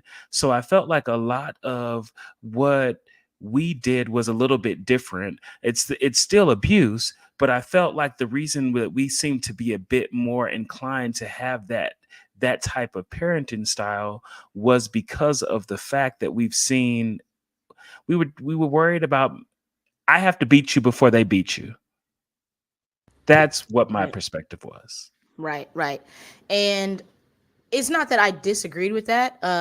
I just wasn't sure that that was something that was specific to Black people. Now, I mean, first of all, I think a lot of Americans act like Black Americans are the only one who experienced slavery. First of all, which we know that's not the case. I believe it was the Romani people are actually some of the oldest slaves. And I'm not going back to the Bible times. I'm not doing that. So one, Black Americans are not the only ones who have experienced slavery. However, that is not to diminish nor negate the trauma, the generational trauma that has been passed down as a result of slavery, as a result of being the descendant of enslaved people, right? So I do want to acknowledge that. And I would then, I guess, question, okay, well, what's the excuse for Latina parents? We see the memes talking about La Chancla, right? We see the memes, the videos, the jokes where, you know, the mom is throwing a shoe at you and has good aim and hits you every time. Why are we throwing shoes at kids? Like, it's funny, right? Like, it's funny because we have to like laugh to keep from crying, and I guess in a way. And maybe some people don't see it as serious. Some people see it as like this cultural right type thing. Okay, that's fine. We won't get too deep into that now. But like, I can't imagine throwing a shoe at my child, not on no serious tip, not in a way where I'm trying to correct behavior or discipline them. I can't imagine it. I can't imagine yelling, screaming, cussing at my child, right? And I'm somebody who likes cuss words, and I don't even think that one cuss word should be censored around children. I don't even believe that. Like, y'all would probably be surprised to hear some of like, you know, my hot takes when it comes to parenting and raising children, right? But I cannot imagine cussing at my child, because I wouldn't have wanted my mom to cuss at me. That would not have been okay. I can't imagine like who I would be, how different I would be if my mom had disrespected me like that on a regular basis. If my mom had abused me like that on a regular basis. I just can't imagine like maybe the lack of confidence, the lack of self-esteem that I would have had. Right. And while I hear what you're saying in terms of like, I got to get you together before the outside world does. Home is supposed to be your safe space. It's supposed to be a child's safe space. Home is supposed to be where you can unwind, where, you know, a lot of times parents will ask the question, well, how come my child is perfectly well behaved at school? We're out in public, they're perfectly well behaved. They're at so-and-so's house, they're perfectly well behaved. They're amazing, immaculate kids. And then they get home and they wild out. They're screaming, they're having temper tantrums. They're just, all the emotions just come out then. And psychologists tell us that it happens because that's where a child feels safe. Because once again, it's actions and not words. So a child knows when it is safe to sort of wild out and be themselves and tap into their emotions and sit with their emotions and kind of express them, right? And I'm somebody who's done the same thing. As a Black woman, I never felt like it was safe to be angry, to experience my anger in public, you know, at school. You know, you can't be the angry Black woman. So at work, so I had to suppress that. So when somebody, whether it was microaggressions or flat out blatant racism or police brutality, right? Like, I've been assaulted and had to just sit there and let the cop cuss me out, or sit there and just be on the ground, face down on the ground, while this cop is treating me this kind of way. And I still am not allowed to be angry and experience my full emotions. So yeah, the one place that I am comfortable is at home, because I know I'm safe at home. So yeah, sometimes that has meant, and I'm not saying this is a good thing, right? But it has sometimes meant that I have reached my peak of suppressing and tamping down my emotions, and my mom is the one who experiences the outburst, right? Because that was just the last little bit and I couldn't hold it in anymore. And then boom, now we have this. And she's trying to figure out, why the hell are you exploding on me? Because I know I won't die in this situation. I know I don't get to explode on the cop, right? I don't get to cuss out the cop. I don't get to cuss out my white teachers at school unless I be threatened with expulsion, right? Whether it's valid feeling or not. I don't get to do those things in those spaces. So at home, that's where it's safe to do that. I know I'm at least safe there. And then I can have a conversation and say, okay, let me get some better tools. Maybe I shouldn't repress it so much. How can I I can have that conversation and it's safe to do so. Home is supposed to be a child's safe space. So when you are throwing shoes or doing things that are going to make your kids lie to you or sneak around or not trust you, when you are not your child's safe space, they will find that safe space somewhere else, or they won't, and they will be even more fucked up. Yeah. Right. And in order to really create a safe space for your child, you have to start healing. You have to do the work, like Deep said. What did he say? Yeah, I was about to say, I can definitely relate to that. I remember I had some friends that I was in school with, and their parents were, to tie it back into, everything we were talking about as far as how faith can fall into it too. And I think me and you had this conversation, but I never talked about it on the live. I had some friends whose parents were very much in what seemed like a kind of culty situation because they all went to the same church and they all lived in the same neighborhood, and everybody knew everybody's business. And if you did something wrong at home, then they'd tell him the pastor immediately, and then pastor gonna call and talk to him about it, and he probably gonna talk to it about church too. So everybody knew everything going on in everybody's house. And when I tell you they got in some of the most trouble and they were some of the sneakiest kids I ever knew, versus I could talk to my mom about anything. So I didn't get in that much trouble. Yep. Yep. Yeah, I mean, I could talk to my mom about a lot. I mean, I think the only thing that I really didn't talk to my mom about, I mean, I had a lot of like strange interests that my mom wasn't like interested in, so she would just listen. Oh, that's neat, that's great. But I never felt like there wasn't anything I couldn't tell her until there were a couple things like related to like my dating life, right? But the flip side of that was that I was always safe. Um, I made good decisions when it came to dating, and whether I was sexually active or not, and I actually wasn't for like the longest, like until I got to college, right? But that was because of how I had been raised, because of things that had already, the conversations that I had already had, things that had already been instilled in me. And so while there were some things I wasn't completely comfortable telling my mom, I knew that if it came down to it, I would be okay, right? But my mom also, there's a healthier way to make sure your kids are good when they go out into the world, right? I think one example is like one of my first dates I went on, with somebody who ended up being like my high school boyfriend, right?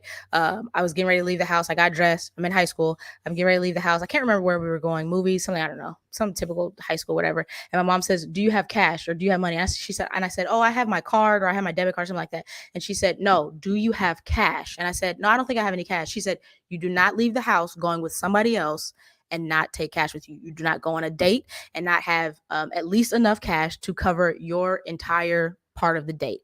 It doesn't matter what he says. It doesn't matter what he promises. You should at least have that on you. You need to have your phone." Like, she kind of like went through this list of like, this is how you operate. This is how you, and then he was forced to come in the house, and my dad had a conversation with him and grilled him about the Bible and what are your intentions and blah, blah. Like, we did all that foolishness too. Right. But like, there's a reason that like, by the time I got to college, I didn't fall prey to the same like foolish stuff. Like, I wasn't gullible in a lot of the same way my peers were. My peers who had been sheltered, my peers who had been, sneaking around and figuring out how to be more sneaky, right? Like, I didn't have a curfew because I didn't need it, because I didn't go anywhere. But when I did, I told my mom. When I first wanted to try cannabis for the first time, my mom was the first person I asked. I didn't have to worry about her judging me in that way, right? So yeah, I'm with you. I guess my point is, and just to sort of like wrap it up, because I do want to give a little bit of nuance, because like I said, as hard as we're going on parents, I do understand. Well, the answer I don't know. I don't know the answer. I don't know that parents of color or parents from marginalized background are worse or more authoritarian than other parents. I will just say, as somebody who grew up around white people my entire life, please don't let white people fool you. Please don't let white people fool you in thinking that whiteness and whatever they got going on is something to aspire to. They have their own problems too, right? Like, the answer is not white. Things are not always automatically better because the family is white, because the family is wealthy, because this, don't make that assumption, right? So I guess my answer is, I don't know. I don't know what the statistics show, but I do know that I can extend some empathy and grace to a certain extent for parents of color, for parents who worry about their children going out into the world, who have to teach them how to suppress their anger if they're in the presence of a cop, who have to teach them what to do in those situations, who have to teach them how to behave in public because they don't get the same type of leeway, because girls are seen as women sooner than they should be, and black boys are seen as men sooner than they should be. And you're telling me this 14-year-old child looks like a grown adult, right? Or you show up at my house with cops and you block off my street because you saw me walk into my car and you thought I matched the description of somebody who just committed armed robbery. Like that's the type of stuff I was dealing with as a kid, right? So I understand to a certain extent that parents have to that parents of color, parents of children of color have to protect their kids, and they have to prepare us for a world that is going to be tough to survive, for a world that is not made for us to survive, that is made for us to that is designed for us to fail in every way. I do get that. So I understand why, parents with limited resources and limited tools might be more inclined to authoritarian style parenting, and why therapy might not be the first thing that they think to, because the trauma has been passed down generation after generation, whether it's from slavery or colonization, the British being in India, or colonization in Mexico. I get it, and we still have to do better. We have to do better for our children. Yep. We still have to heal. And I just wanted to point out, because you said don't let them fool you. We're not gonna sit here and pretend, since we're having a conversation about people like that, we're not gonna pretend that we forgot about Todd Chrisley and how he was with his kids. Like that man was on TV with what was clearly abuse with his kids. Yeah. I mean, some of the worst abuse cases that we've seen have been from white people, right? Like whether it was the 8 passengers thing, or I don't know if you guys have heard of, I think her name is Eleanor Wren, and I think her mom's name is Jacqueline. I didn't want to get into that because that's a whole nother Ray. There's a child currently there's a mother currently exploiting her child, knowingly exploiting her child, creating content for pedophiles.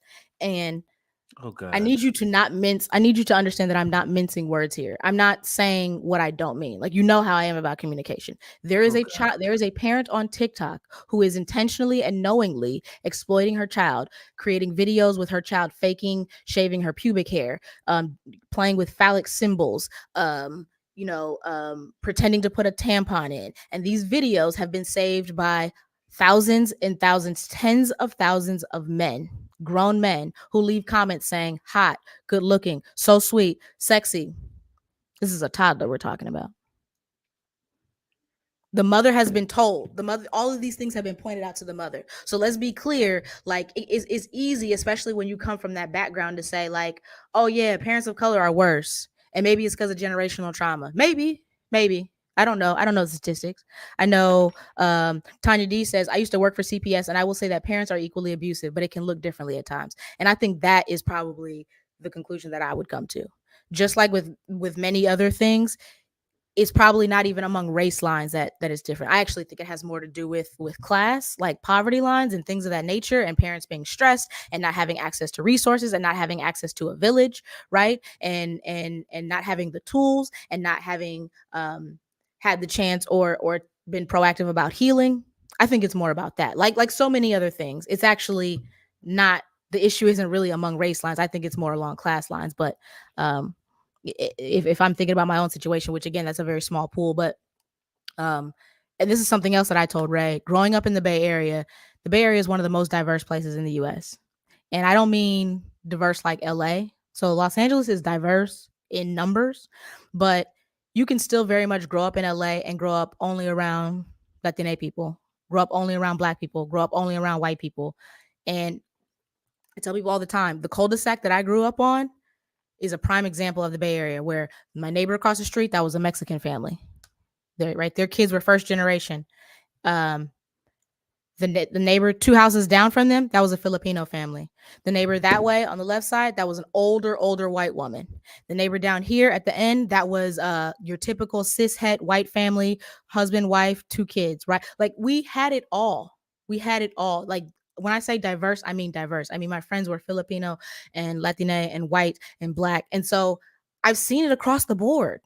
I don't think that parents of color are inherently worse. I do think that there's some reasons that maybe we tend to lean toward authoritarian parenting.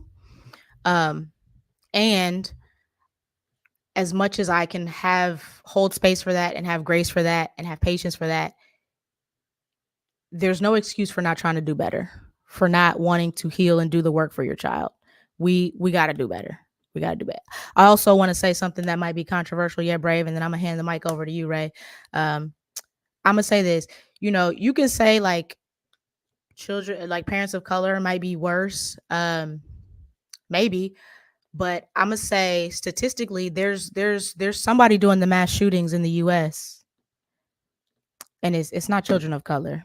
I mean, you might have your one-offs and your exceptions, but it's generally not us, right? And I think that goes back to what Ray says about making sure you teach your children how to behave in public or in front of mixed company, right? Not them not having certain entitlements and privileges, right? Like we can get deep into that, but I will just say, we're not the ones doing the mass shootings. We're not the ones shooting up other children in school.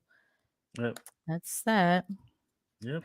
Any last thoughts on that? I wanted to add a bit of nuance to the conversation because as much as I'm hard on parents because so growing up I thought I didn't like dogs, I thought I didn't like pets, I thought I didn't like animals. It's the pet owners that I don't like. It's shitty pet owners that made my experience with pets rough. Yeah. Same thing with kids. I thought I didn't like kids. No, it's shitty parents I don't like. I love the kids. I want to double down on adding that nuance that you added to be clear. Yeah, it's listen, like you said in the beginning, parenting as a person that is planning on doing so somewhere in the near future. It's and communicating with my mother because we have a real good relationship. Now that even more so now that I'm adult, and we talk about everything. And she's been open with me. We've been able to have conversations about areas where maybe she failed or other things like that, or things that she didn't do right always. But it's helped me work through a lot of things, and we worked through that together. That being said, parenting doesn't come with a manual. It is one of the hardest jobs ever. So it's not necessarily saying, oh, yeah, you're doing this so wrong. Yeah, yeah, we know everything, even though we don't have kids. It's not that. It's I think the overlying message of what we're saying today is what was said in that video. Do the work to heal. Do the work. You need to be a you need to be a fully, not full, you need to be a healed person and bringing something of substance to the table for this child. Because remember, you're trying to rear a whole nother human. So whatever you put in this kid is what we're sending out into the world. Absolutely. So I think that's what it is. That's the biggest thing to take from this. We're just saying, hey, we gotta do better at doing the work to be better for kids. We're in a funny place right now where everybody wants to use as a talking point. Everybody on all sides of every issue wants to say, what about the kids? But honestly, we say that just so that we can use it against each other. Because when it comes down to it, if you actually look at a lot of the stuff that we're actually doing as it relates to protecting kids, we don't look like we give a damn about kids. Right. Bingo. We don't look like we give a damn or respect them. Yeah, absolutely. I completely agree. And I think we'll probably carry this conversation over into a little bit because I want to add the religion element, right? Because with the 8 passengers, there was a religious component, and I find with some of the most harmful parenting, not all, there are plenty parents who don't subscribe to any religion, which we call secular, right? Who are incredibly harmful and incredibly damaging to their children. And I would say there's something to be explored there when it comes to religion and faith practices, because so often that is used as either an excuse or a reason for some of the harm that is caused to our children. And as much as I brag about the childhood that I had, the parenting that I had growing up, the thing that made me first see my parents as like human, as not like on this pedestal as these amazing people, right, was their response to my niece coming out, and that was rooted in religion, right? That was rooted in their faith practice. Like their faith practice had them saying and doing and believing and operating in ways that I did not recognize because it was such the antithesis of who I had known them to be, right? Compassionate, caring, not judgmental people, right? I couldn't understand it. And they were saying things that were not matching with their character, but they were saying it. Every response was, but God, but Christianity, but the Bible, but God, but Christianity, but the Bible. But go to therapy. What are you saying right now? Right? Like, and so I do think that we need to have a conversation and explore a little bit more that the role that faith and religion and faith practices plays into parenting and the harm that is done to our children. And I'm saying our because, like Ray said, these are kids, these are people who are going to be in the world with us, right? The same way that we say that you should care about prisoners and their experience in prison and whether or not they are rehabilitated because they could be your neighbors one day. They're going to be citizens out in the world one day, and you should care about how they end up. Same thing with children, right? Like you should care. And kids, I see kids as like all of our responsibility. And like I said before, there's only one person I've ever heard give a reason for having children that was outside of themselves, or give a reason for reproducing that was outside of themselves, and that was Asada Shakur. And she's the only person. I read her autobiography, and I said, "Oh, okay, now I could see having a kid for that reason. That's not enough. That's not that one reason alone was not enough for me to have kids. But I'm just saying, highly encourage you to check out Asada's autobiography if you haven't. And we will get into this. If you have anything that you want to add to the conversation, let's get through some of these comments here. Deep says all of this was Deep said first of all, Deep's comments been sending me all night. Deep got me we're about to shut down the Instagram right now. Deep's comments got me sending me. I'm gonna just read these last few comments, and then if you haven't already, we are going to be on YouTube only. Deep said, "Oh, this was excellent. Thanks for holding space tonight. Peace. Go toe to toe with ourselves. Period." That's when we were talking about getting into therapy. Absolutely. Granor said, "Ray is preaching right now. Amen. I agree." Granor said, "That's true. As a person who's being brought up in the Sikh faith, I believe that with religion, it has to involve change." Yeah, I completely agree. And then earlier, Deep said, "You go to therapy. You go to therapy. You all going to therapy." I love that comment. All right, so we're gonna shut down the Instagram. Hop over to YouTube if you want. You can find us Black X Sikh. We're not gonna be too much longer over there, but we will be streaming YouTube only real soon. So if you wanna catch us, hop on over there. All right, let's see. We got any comments left that I missed, Ray? Oh yeah, we got a few. You're muted. I don't know if you know that. Let me say this one. Kimmy talked about masking, and that was from earlier when I said that you have to be one way out in public and then you finally get to be yourself at home. Masking is another good way to put it. And a lot of us went undiagnosed with, different things, whether it's being on the spectrum, the autism spectrum, whether it's being neurodivergent in another way, ADHD, OCD, like whatever it was. A lot of us went undiagnosed for a lot of reasons related to race and gender bias, right? Mm-hmm. And so, masking. That's a good word for it, masking. Because I shall be masking. I just talked to Ray about this, right? Where sometimes if my anxiety will present as stoicism or as anger or as frustration, and I'm none of those things. I am just anxious as hell, but I know that I'm not allowed to be anxious in the same way that somebody else is. I'm not allowed to have a meltdown or do these things or wild out as that could very well end up with the police called or something worse. So then why the F is that page not reported? Yep. Why did you? Oh no. Oh my bad. I got the. There you go. Yeah. Oh, it has been reported. It's absolutely been reported. The problem is,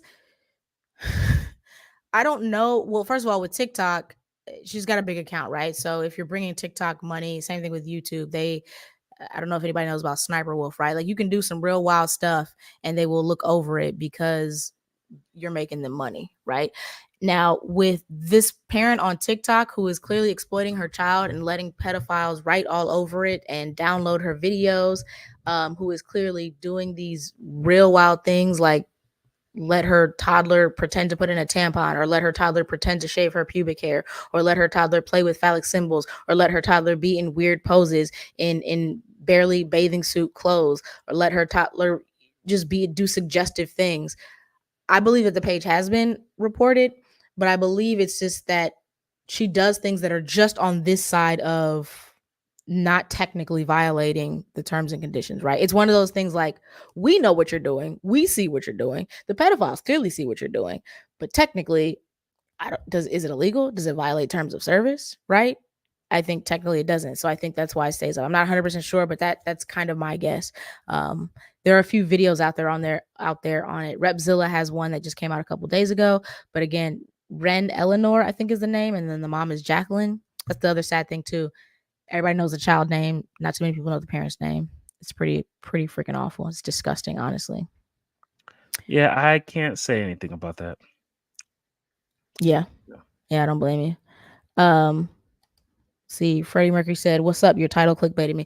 I don't think it clickbaited you. We talked about. I mean, whatever we put in the title is exactly what we talked about, right? Did we Yeah, not? I mean, that was a question that was brought up based on a video that watched earlier. This guy was wondering, since most parents of color are authoritarian, and we know that authoritarian style parenting is toxic. You cannot actually have, not authoritative, that's different, authoritarian, right? Whereas there's a one-way power dynamic and you take advantage of that power dynamic and you abuse that power dynamic. That's authoritarian. And very often, yes, we do see that in a lot of communities of color. There's a lot of do as I say, not as I do, like somebody said. There's a lot of be seen and not heard. There's a lot of because I said so. There's a lot of I'm not explaining anything to you. There's a lot of, like, there's so much authoritarian style parenting within communities of color, and we know that it is toxic. And so the question becomes, well, does that mean parents of color are worse? Right? That's the question. And Freddie Mercury said, "Yeah, that's true. I was just gonna say my parents were authoritarian." And what's your Freddie Mercury, if you don't mind me asking, cool name by the way. What is your background? What's your ethnic background or heritage or race or however it works? Where you are, I guess, depending on where you are. Not everything is a race. Anyways, let's not go there. Ray, you got this one? I feel like people who use abuse to condone their behavior can be more traumatic because of the mental aspect. Yeah, absolutely. Use abuse to condone their behavior. Yeah. Absolutely. Yeah. I don't I think disagree. that let me see, we missed one of Destined to Oh yeah, Be's I went out before of that order. too. It's interesting that they are now starting to change parents for the child's wrongdoing.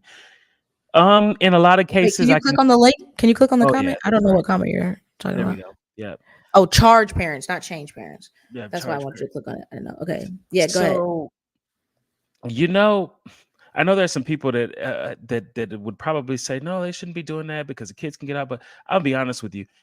I've seen a lot of the cases, specifically in a lot of the school shootings and things like that, where the parents very well could have actually done something. So the first time that I seen it, I was like, hell yeah, charge them. Yep. Negligence. If anything, that is negligent homicide. You are complicit in that. You helped kill them kids. Yep. Charge them. Yeah, I think we have to be careful with this one because I think it's going to disproportionately affect Black and brown parents. I can easily see that happening. We got a topic coming up about what's happening in Louisiana. We're not going to go into that right now because it's just going to really piss me off. But the system as in white supremacy, as in patriarchy, as in capitalism, will always find a way to continue to not only protect itself, but to continue to disproportionately negatively impact those who are already marginalized, those who are already the most vulnerable. And so we do need to be mindful of that. And having said that, this most recent situation with the school shooter and the parents ended up charged. No, that seemed right to me. Because if we don't start holding somebody accountable, i.e., the parents, i.e., the school is telling you your child is doing XYZ, is talking about these harmful things, is saying these things, is making these threats. They come to you, you go back to them and say, I'm not mad. You just got to learn not to get caught. Bitch, what? What? You got one job. As a parent, you got one job. What are you doing? You so busy want to be your parents' friends. I mean, we could look on the flip side, right? Like maybe parents of color are super authoritarian, but how many like white parents do we know that are constantly trying to be their kids' friends? I think that can be just as harmful, just as dangerous. So I have some cousins because my grandfather remarried, and when he remarried a white woman. So my step grandmother loved her. But I'm using that to say that I have some white cousins. And I remember being over to one of their houses one time. This is when I was real little, and he was throwing a fit about something. I can't remember what it was at the time, but he started going off on his mom. He cussed her out. And I'm sitting there, little black me, and my parents don't play that shit, but he cussed his mom out, and she apologized to him and bought him a new skateboard. And I was like, the fuck? Where they do that That's wild, but not surprising. at? Yeah, that's wild, but not surprising. That's something that we haven't yet touched on is matter of fact, well, I gotta worry about it right now. Because this is kind of a mess trying to share things. But there's a TikTok of this white dude who is like sort of describing his parenting. And I was listening and I was listening and I was kind of like seeing where he was going with. I said, okay, I can see how that could work. Okay. But the more I realized it, so I guess I gotta really give context for this to make sense. But he was saying that he doesn't wake his kids up, right? He's not reminding them to do their homework. He's not waking them up in the morning and telling them they need to be on the school bus. Well, Kimmy, if you can find it, it's the one that says, I think it says parenting privilege. There's part 1 and there's part 2. I think you might have to do part 1 first. I'm not 100% sure. If you can pull that up, then maybe we can share it. We'll at least share a bit of it. But the gist is that he says he doesn't do these things, that it teaches his kids responsibility, right? It teaches them to be self-sufficient early. And on the one hand, I get it, right? Because my mom did that with me, right? Like, I started having to do my laundry, make my own lunch pretty early. There was a lot of things, like I became pretty self-sufficient pretty early. And somebody asked, okay, what happens? No. Excuse me. Let's go back. Because he said, somebody asked, what happens if your kids miss their alarm? Right? If the kids don't wake up on time and they don't make it to the school bus on time, I can't just leave them at home. Right? And he said, he gave an example of his own situation where he said, my alarm got unplugged and I didn't wake up. And by the time I woke up, it was already light outside. And I went downstairs and my mom was downstairs reading or something. And I said, Mom, what happened? I'm supposed to be on the school bus, blah, blah, blah. And he said, whatever happened, happened. And he said, but guess what? I only did that one time. That I never did it again. I never missed my alarm again. I never missed school again. And to me, what I heard was, what was your mom doing at home? Oh, she don't work? Oh, you have a stay-at-home mom. Oh, so that means you have a dad who makes enough income that where your mom can stay home, or does she work from, like, all of that is privilege. All of that is privilege, right? Like, so many. And then when I click on the comments, it just confirms my suspicions, which is I don't have the privilege of just being like hoping my kids wake up on time and make it to the school bus on time, because if they don't, I can't leave them at home all day. And I can't be late for work. And a lot of people forget when we're talking about trad wives and traditional wives and going back to the 50s and can we get it back to there was only one demographic of women who were at home not working. And that was white women. Every other woman, black, brown, they were working. There were 2 income households. Right? They always leave that part out of the conversation. You so badly want this 1950s scenarios. You want to go back to the 1950s. And so many of the people who are saying this, your ancestors didn't even live like that. What are you saying, bro? Like, there's a lot of privilege there. And I just, we have to be mindful, right? When we're talking about what we should and shouldn't be doing, when we're talking about what other parents should and shouldn't be doing, we have to be mindful of privilege, right? And I'm saying that even after having said, you need to go heal, you need to go seek therapy, you need to go seek resources, because these days things are different. Like Tanya D said before, back in the day, there were no classes, right? You didn't have the same resources, but you do today. Mm-hmm. There are free resources out there. There is a way to get resources to start your healing journey. And maybe that means you need to put off having kids until you do what you need to do. But like, it is just wild to me. Okay, let's play this. Freddie Mercury, real quick. Freddie Mercury said, I'm brown and my parents only understood education, get a job, get married. Yeah, I've heard that a lot. Let's see. And then Tanya D says, I meant abuse that is backed by religion is more traumatic. Right. Okay, I got it. I get it now. And then let's see.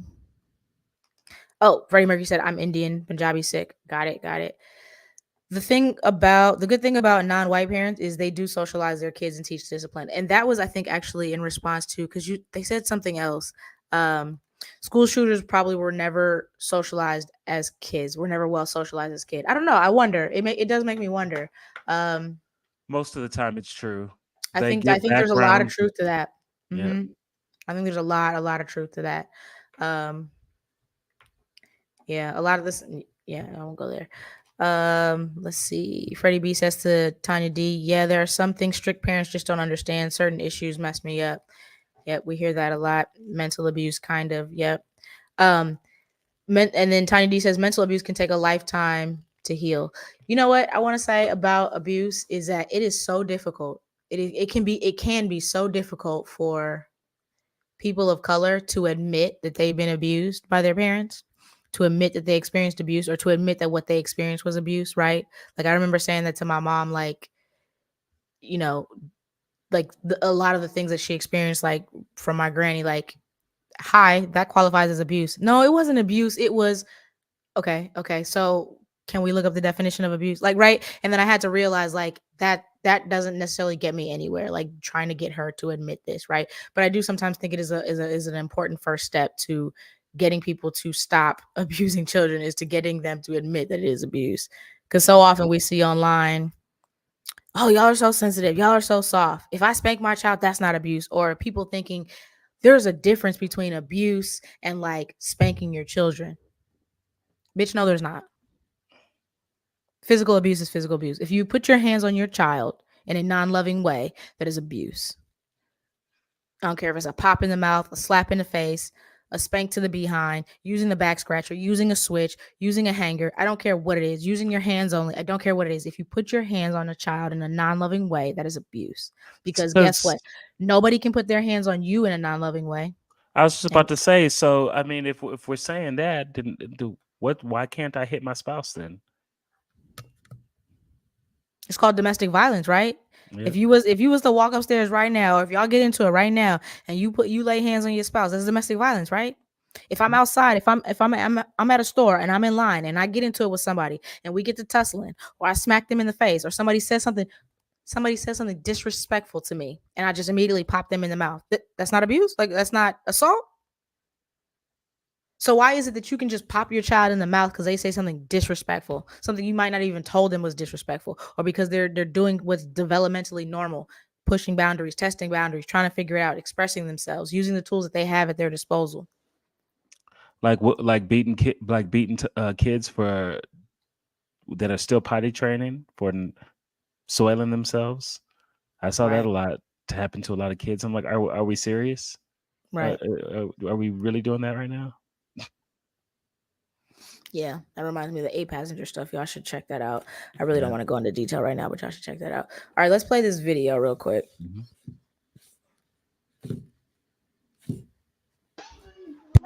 Have a good day at school.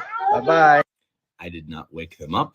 I did not get their breakfast ready for them. I did not get them dressed. I did not do their laundry. I did not say a single word about anything that they needed to do in the morning. I did not tell them to do their homework last night. I did not yell at them that they were going to miss the bus. I did not find their shoes for them. I did not get the bowl and the cereal and the milk out for them. I did not look at the clock or tell them what time it was. Does this mean I'm a terrible parent? Wouldn't a good parent be rescuing their kids and telling them all the time what time it was, making sure they got out of bed, making sure that they got their cereal and their breakfast down in front of them, making sure that they had clean clothes to wear? I used to parent that way, and it wasn't good for my kids, and it wasn't good for me. The hardest part of parenting is not rescuing your kids constantly. If you do everything for them and you don't allow them to have any responsibilities, they will never become responsible. My kids get themselves ready in the morning. They get to the bus on their own. They do their own laundry. They get themselves ready because these things are their responsibility, and they understand that these things are their responsibility. And that is stressful for me. At least it was at first. Now that my kids know it's their responsibility, they do it and they don't complain about it. That they just know that it's their responsibility to get up in the morning and get ready. They find their own shoes. And if they were to come to me and say, all my clothes are dirty, I don't have any clothes left, I would ask, well, why haven't you been doing your laundry? And then they realize, oh, it's their responsibility. This happened a few times at first, and now they do their laundry. And if they were to miss the bus and they needed me to give them a ride, that would cost them some money. They'd need to do chores to earn that. And that would only happen once. Still waiting for that to happen. You're not doing your kids favors by preventing them from experiencing natural consequences. Mourn with them. If something bad happens, I'm so sorry that happened. That's so sad that you didn't do your laundry. But keep the ball in their court. Keep it as their Okay, you can go to the next one, Kimmy. Parenting is hard enough as it is. He's just doing a lot of lecturing at this point. You can play the next one because this is where he talks about his own experience about he said something like he missed his alarm exactly once because he missed it, and then he went downstairs and his mom was there and she just let him experience natural consequences. Like, and this is I wanted to talk about privilege, right? Like, let's not I wanted to make it clear that like we understand like how privilege works and that like but nothing that we're talking about is a matter of privilege, right? This is about privilege, but nothing that we've talked about so far, the expectations that we had of parents so far, that's not a matter of privilege. Okay, we can play this whenever you're ready. If they are asleep and they should be going on the bus. So when I was a kid, this actually happened to me. My alarm clock had been unplugged on accident. I woke up and the sun was out and it was bright.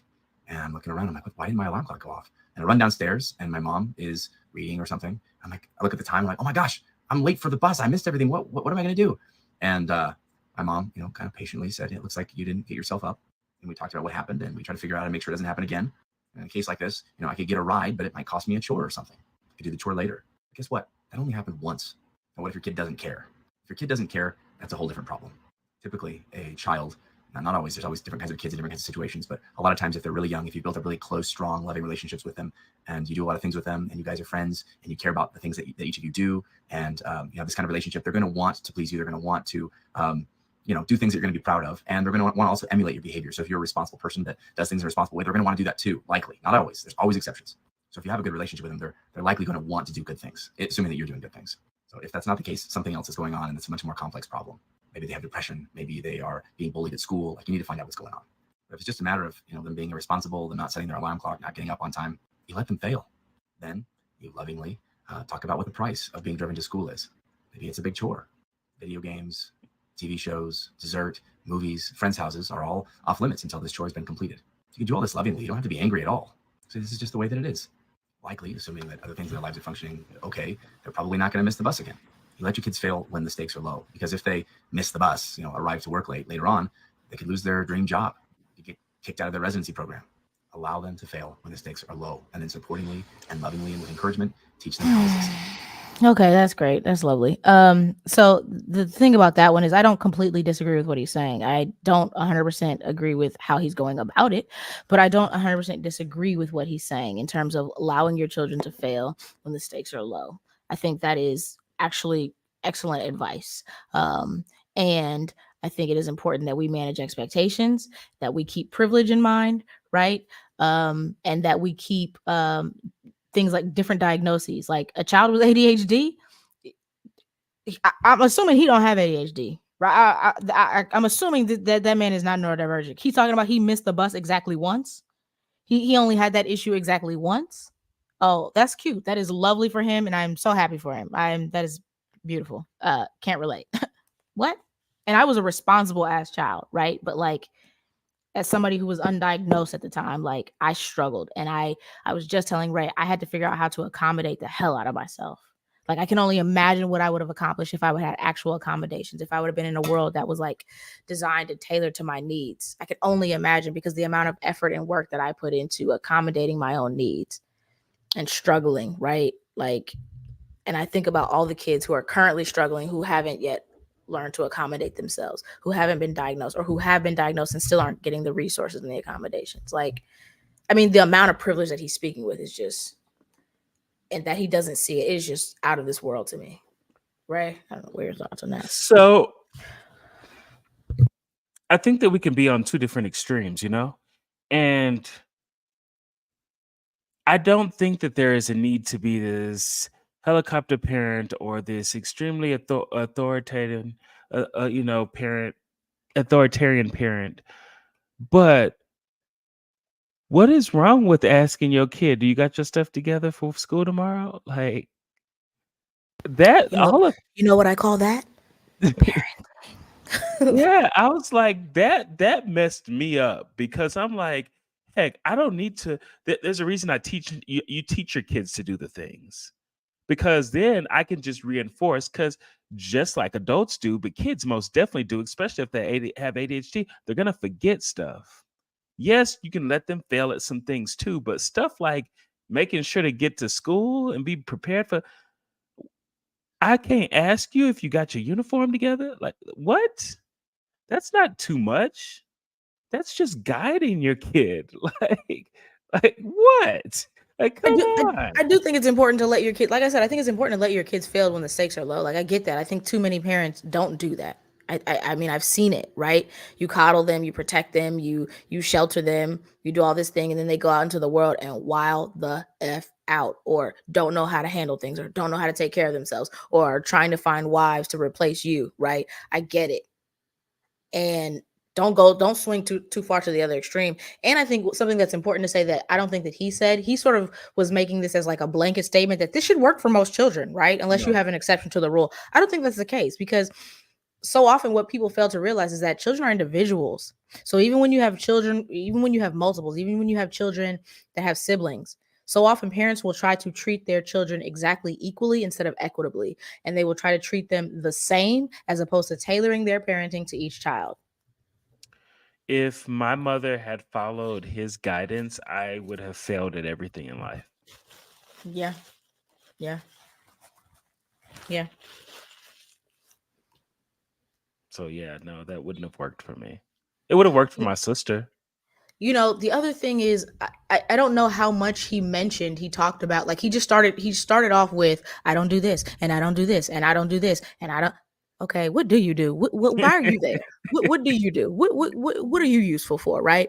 But the other thing is, okay, so I joke a lot, right? About my mom, like saying, "Oh, I had to start worrying about my lunch in the 7th grade. I started practicing and prepping for the SAT in elementary school." But those are actually not jokes. Like those are very real, right? Like that is like when I say my mom was very similar to like immigrant parents in that way when it comes to education. That Mhm. really is just the best like comparison, the best explanation, right? And I will say, when my mom set the expectation that I now need to start cleaning my own bathroom, I was taught how to clean my own bathroom. And not once, a few times. And I was able to go back to her and say, ask questions, right? Like I don't know that and my mom also figured out how I learned, right? Oh, you learn like this, I'm going to get you this. You learn like this, we're going to do this, right? Like even with me just being a single child, like a singleton, she still tailored her parenting to my needs, like, right? And so I don't know a parent out there that has higher expectations of their child than my mom had of me. I mean, reasonably, right? There's some who have unreasonable expectations. We're not talking about them. They're weirdos. Um, and she still made sure I was prepared, right? Like I was potty trained like mad early because she wanted me to start a certain school, and to start this school I had to be potty trained and I had to test in. So in order to test in, I started hooked on like she had these expectations, but she gave me the support and the resources. And I feel like that's the part that's being left out of this conversation. Mhm. And then understood that if I was struggling with something, right? Like I was excelling in a lot of areas, but I was struggling with math. So she didn't just say, fix it. She said, okay, let's figure it out. Let's get you a tutor. So I went to Kumon, right? I got a tutor for this. I'm not hearing that part of the conversation. I'm hearing all these expectations for children and not a lot of work from the parents. What are we Yep. doing? Yep. Anyways, okay, I'm done for real, because I feel like if I talk about this too much more, I've been trying to stay calm all day. One thing that y'all will come to learn is that Ray is also this way, but I am like very justice oriented. Like I'm very like right is right, wrong is wrong, and I'm very, very, very protective of vulnerable people, and children are some of our most vulnerable. And I get course. very heated very quickly when it comes to children. And as much as I am not an animal person, like as in I don't want animals anywhere near me, I don't want them to touch me, I don't want their fur on me, I don't want to smell them, I don't want them to look at me, I don't want animals anywhere near me. I am so protective of animals. I am so protective of animals, right? Because like they are beings, they are vulnerable, they don't have the same autonomy, they don't have the same oh shit, sorry about that, y'all. They don't, they're dependent upon humans in a lot of ways, right? And so are children. And so like I am just gonna end it there because I'm gonna get real pissed off. So, Yeah. Ray, any final thoughts? Let me see if we got any comments while you give your final thoughts. For the most part, tacking on what you said, yeah, there is that needed responsibility. I know we didn't really touch heavily into the story that we talked about, but anyone that isn't necessarily tracking, like I said, not saying definitely don't go look at pictures and stuff, but if you're not tracking that story, the 8-passenger story, I definitely recommend probably reading and getting knowing what's going on, because let's not pretend that this is they got found out, and these same things are happening right now to some other children, And unfortunately. the sad thing about them is the only reason they got found out was because the boy escaped and went to a neighbor for help, and he just wanted some water. He sounded like he had every intention of going back. He was like, "Can you do me a favor?" He just wanted some water, bro. And then he was gonna go back. And I couldn't understand why the neighbor like started crying on the phone, because it was a grown man, right?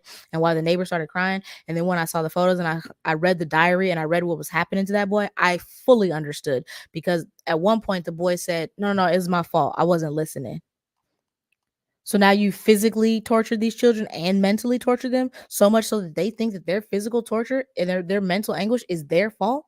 Are you serious? I could punch you in the face. The woman had this child outside in a hailstorm, saying that it was God poking him for his misbehaving.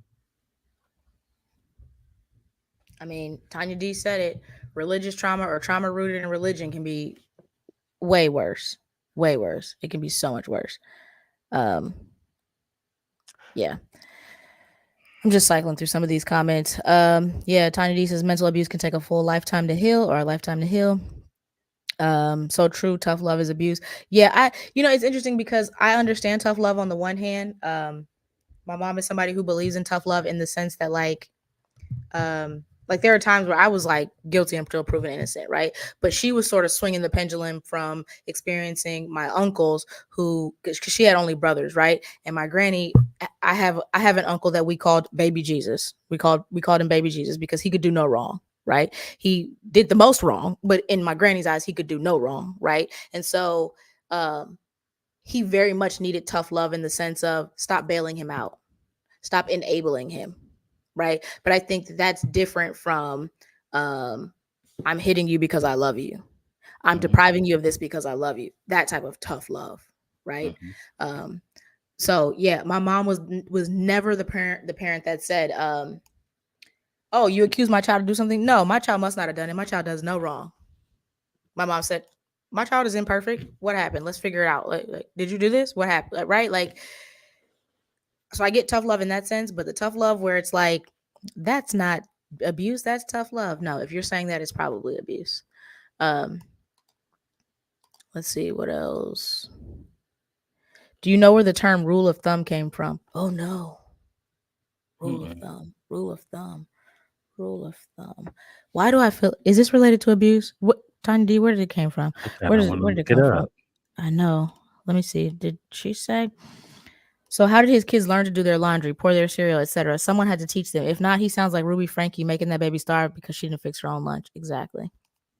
He didn't say anything about that. And I kind of like looked through a couple of videos like that were surrounded that one, and I didn't see anything where he says, I did this for my kids. I did this, and then I taught them how to do this, and then I did this until they became self-sufficient. It was more so like, I'm gonna tell you once or twice, and now it's all on you. Good luck. You're gonna fail until you stop failing. That's very much what his videos was given. I don't agree with that either. And the point that I was making is, one, parents of color are not the only ones who have problems with parenting, and two, you can do the complete opposite, right? Swing the complete other way on the pendulum and still be problematic. There's got to be a balance. There's got to be some healthy middle ground right there. Tiny D, I would love to know where rule of thumb comes from, though. If you know, I'm assuming you know since you asked. And now I'm super curious. All kids should have small chores and responsibilities to learn, but come on. Yeah, I completely agree with that. And I think it should be tailored to, I mean, I think pretty much everything about the child's upbringing should be tailored to them, right? Like, are they ready for this? Are they mature enough for this? Do they understand this, right? Like, my godson, we had him doing some things that maybe you wouldn't have a child his age doing, but he was so freaking tall, he could actually reach the sink. He could actually reach the washing machine, and he used to try to like want to help. So if he's expressing a desire to help and he can actually reach this thing, right? Or we can just get him a step stool and he can reach this thing because he's the same size as me now at 6, 7 years old, right? Why not? Why not, right?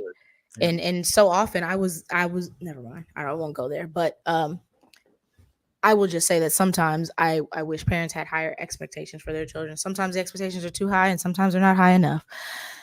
I just saw I don't know if you've seen it. I saw an ad.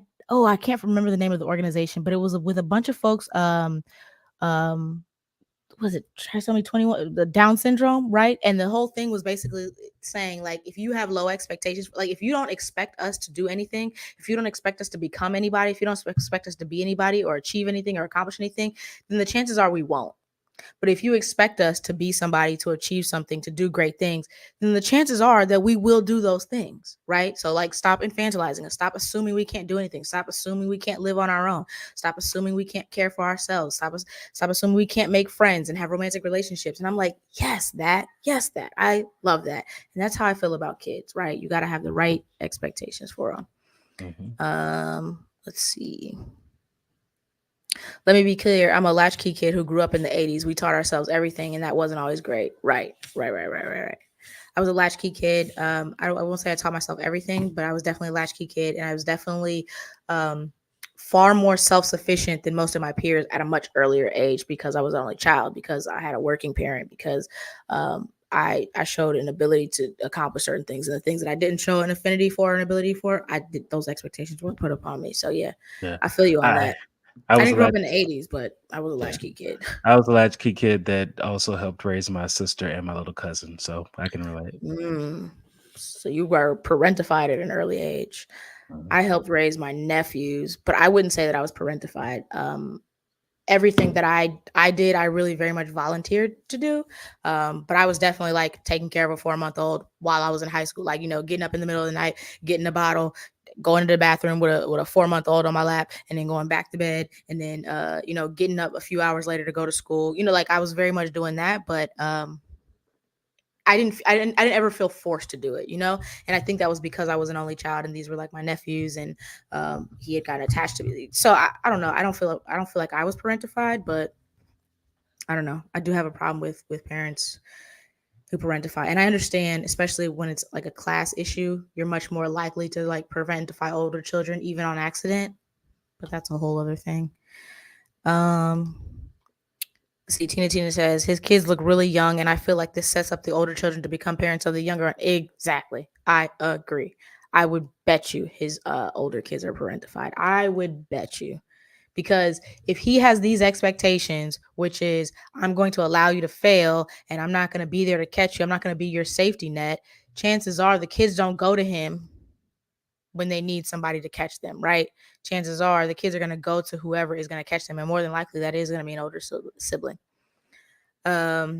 He wasn't going back. He asked the man to take him to the police department. He was a G because that wasn't his first time escaping. Who is That's this? right. In the story, because there was a couple of times in the journal too where he did try, and he even mentioned wanting to go to jail, and apparently in it. So yeah, he was trying to get up out of there. Oh, okay. I didn't know that. Okay, nice. Thank you, Tiny D, for that. He wasn't going back because it for a second it seemed like that, because he said, "Can you do me a favor?" and he just wanted like some water and something to drink, and it just seemed like, because he was like, "It's my fault," and it for a second I kind of got the vibe that he was like, "Can I get some water? I gotta go back for these people catch me gone slipping." But I like that. I'm glad to hear that. I heard some of the journals too. Yo, the little girl, she was a G too. She talked back. She was very much like, my mom's sitting up here eating whatever, and she says this, but I don't believe. Like, oh, she had a mouth on her, and I'm here for it. Too much mouth. Speaking of, that's a YouTuber, Too Much Mouth. You guys should check her out. Let's see, where are we? Oh, good morning from the UK. Hey, good morning. Good morning. G So Paul.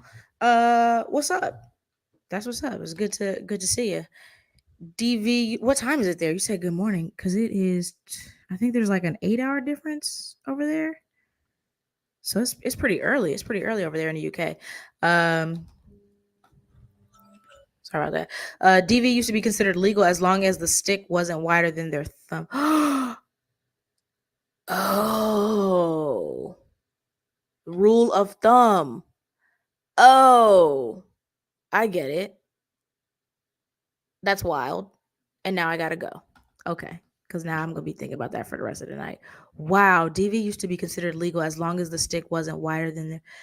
I got wide thumbs, bro. But isn't wider better though? Because isn't... Never mind. I don't want to talk about it. 5 a.m. Child, what are you doing up at 5 a.m.? Getting ready to train. Oh Lord, not a gym rat. Oh Lord. Well, we know Yeah, you're probably... get it in. We know you're probably healthy. Because let me tell you who's not getting up at 5 a.m. to go to nobody's gym. I am. This one. I'm not getting up at 5 a.m. to do nothing, bro. Janet Jackson called me at 5 a.m. and I'm not getting... That's a lie. Okay, never mind. Let me shut up. That's a lie.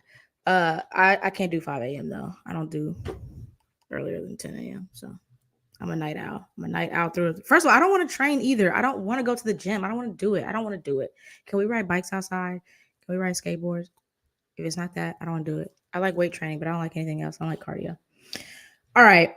Anything else, right? Any last thoughts? Any last comments, questions, whatever? I appreciate y'all joining us. No, I'll reiterate something said earlier. Like Deep said, get therapy. Go to therapy. Everybody, go to therapy. You get therapy. You get therapy. You go to therapy. Everybody go to therapy. I think therapy should just be like a standard. You know how like you go get a physical every now and then, and like you go to the dentist and you go to the optometrist, and like it's just part of... I think therapy should just be part of it. I think like we should just start... I mean, obviously we got to get to a point where everybody can access quality therapy, but you know, assuming we can move in that direction, I think it should be a thing where, you know, if people haven't gotten mental health therapy, you're like, you don't go to therapy. Girl, what? That's wild. You know, and it's on the same level. Like, you don't go to the doctor? Oh, girl, no, we don't do that.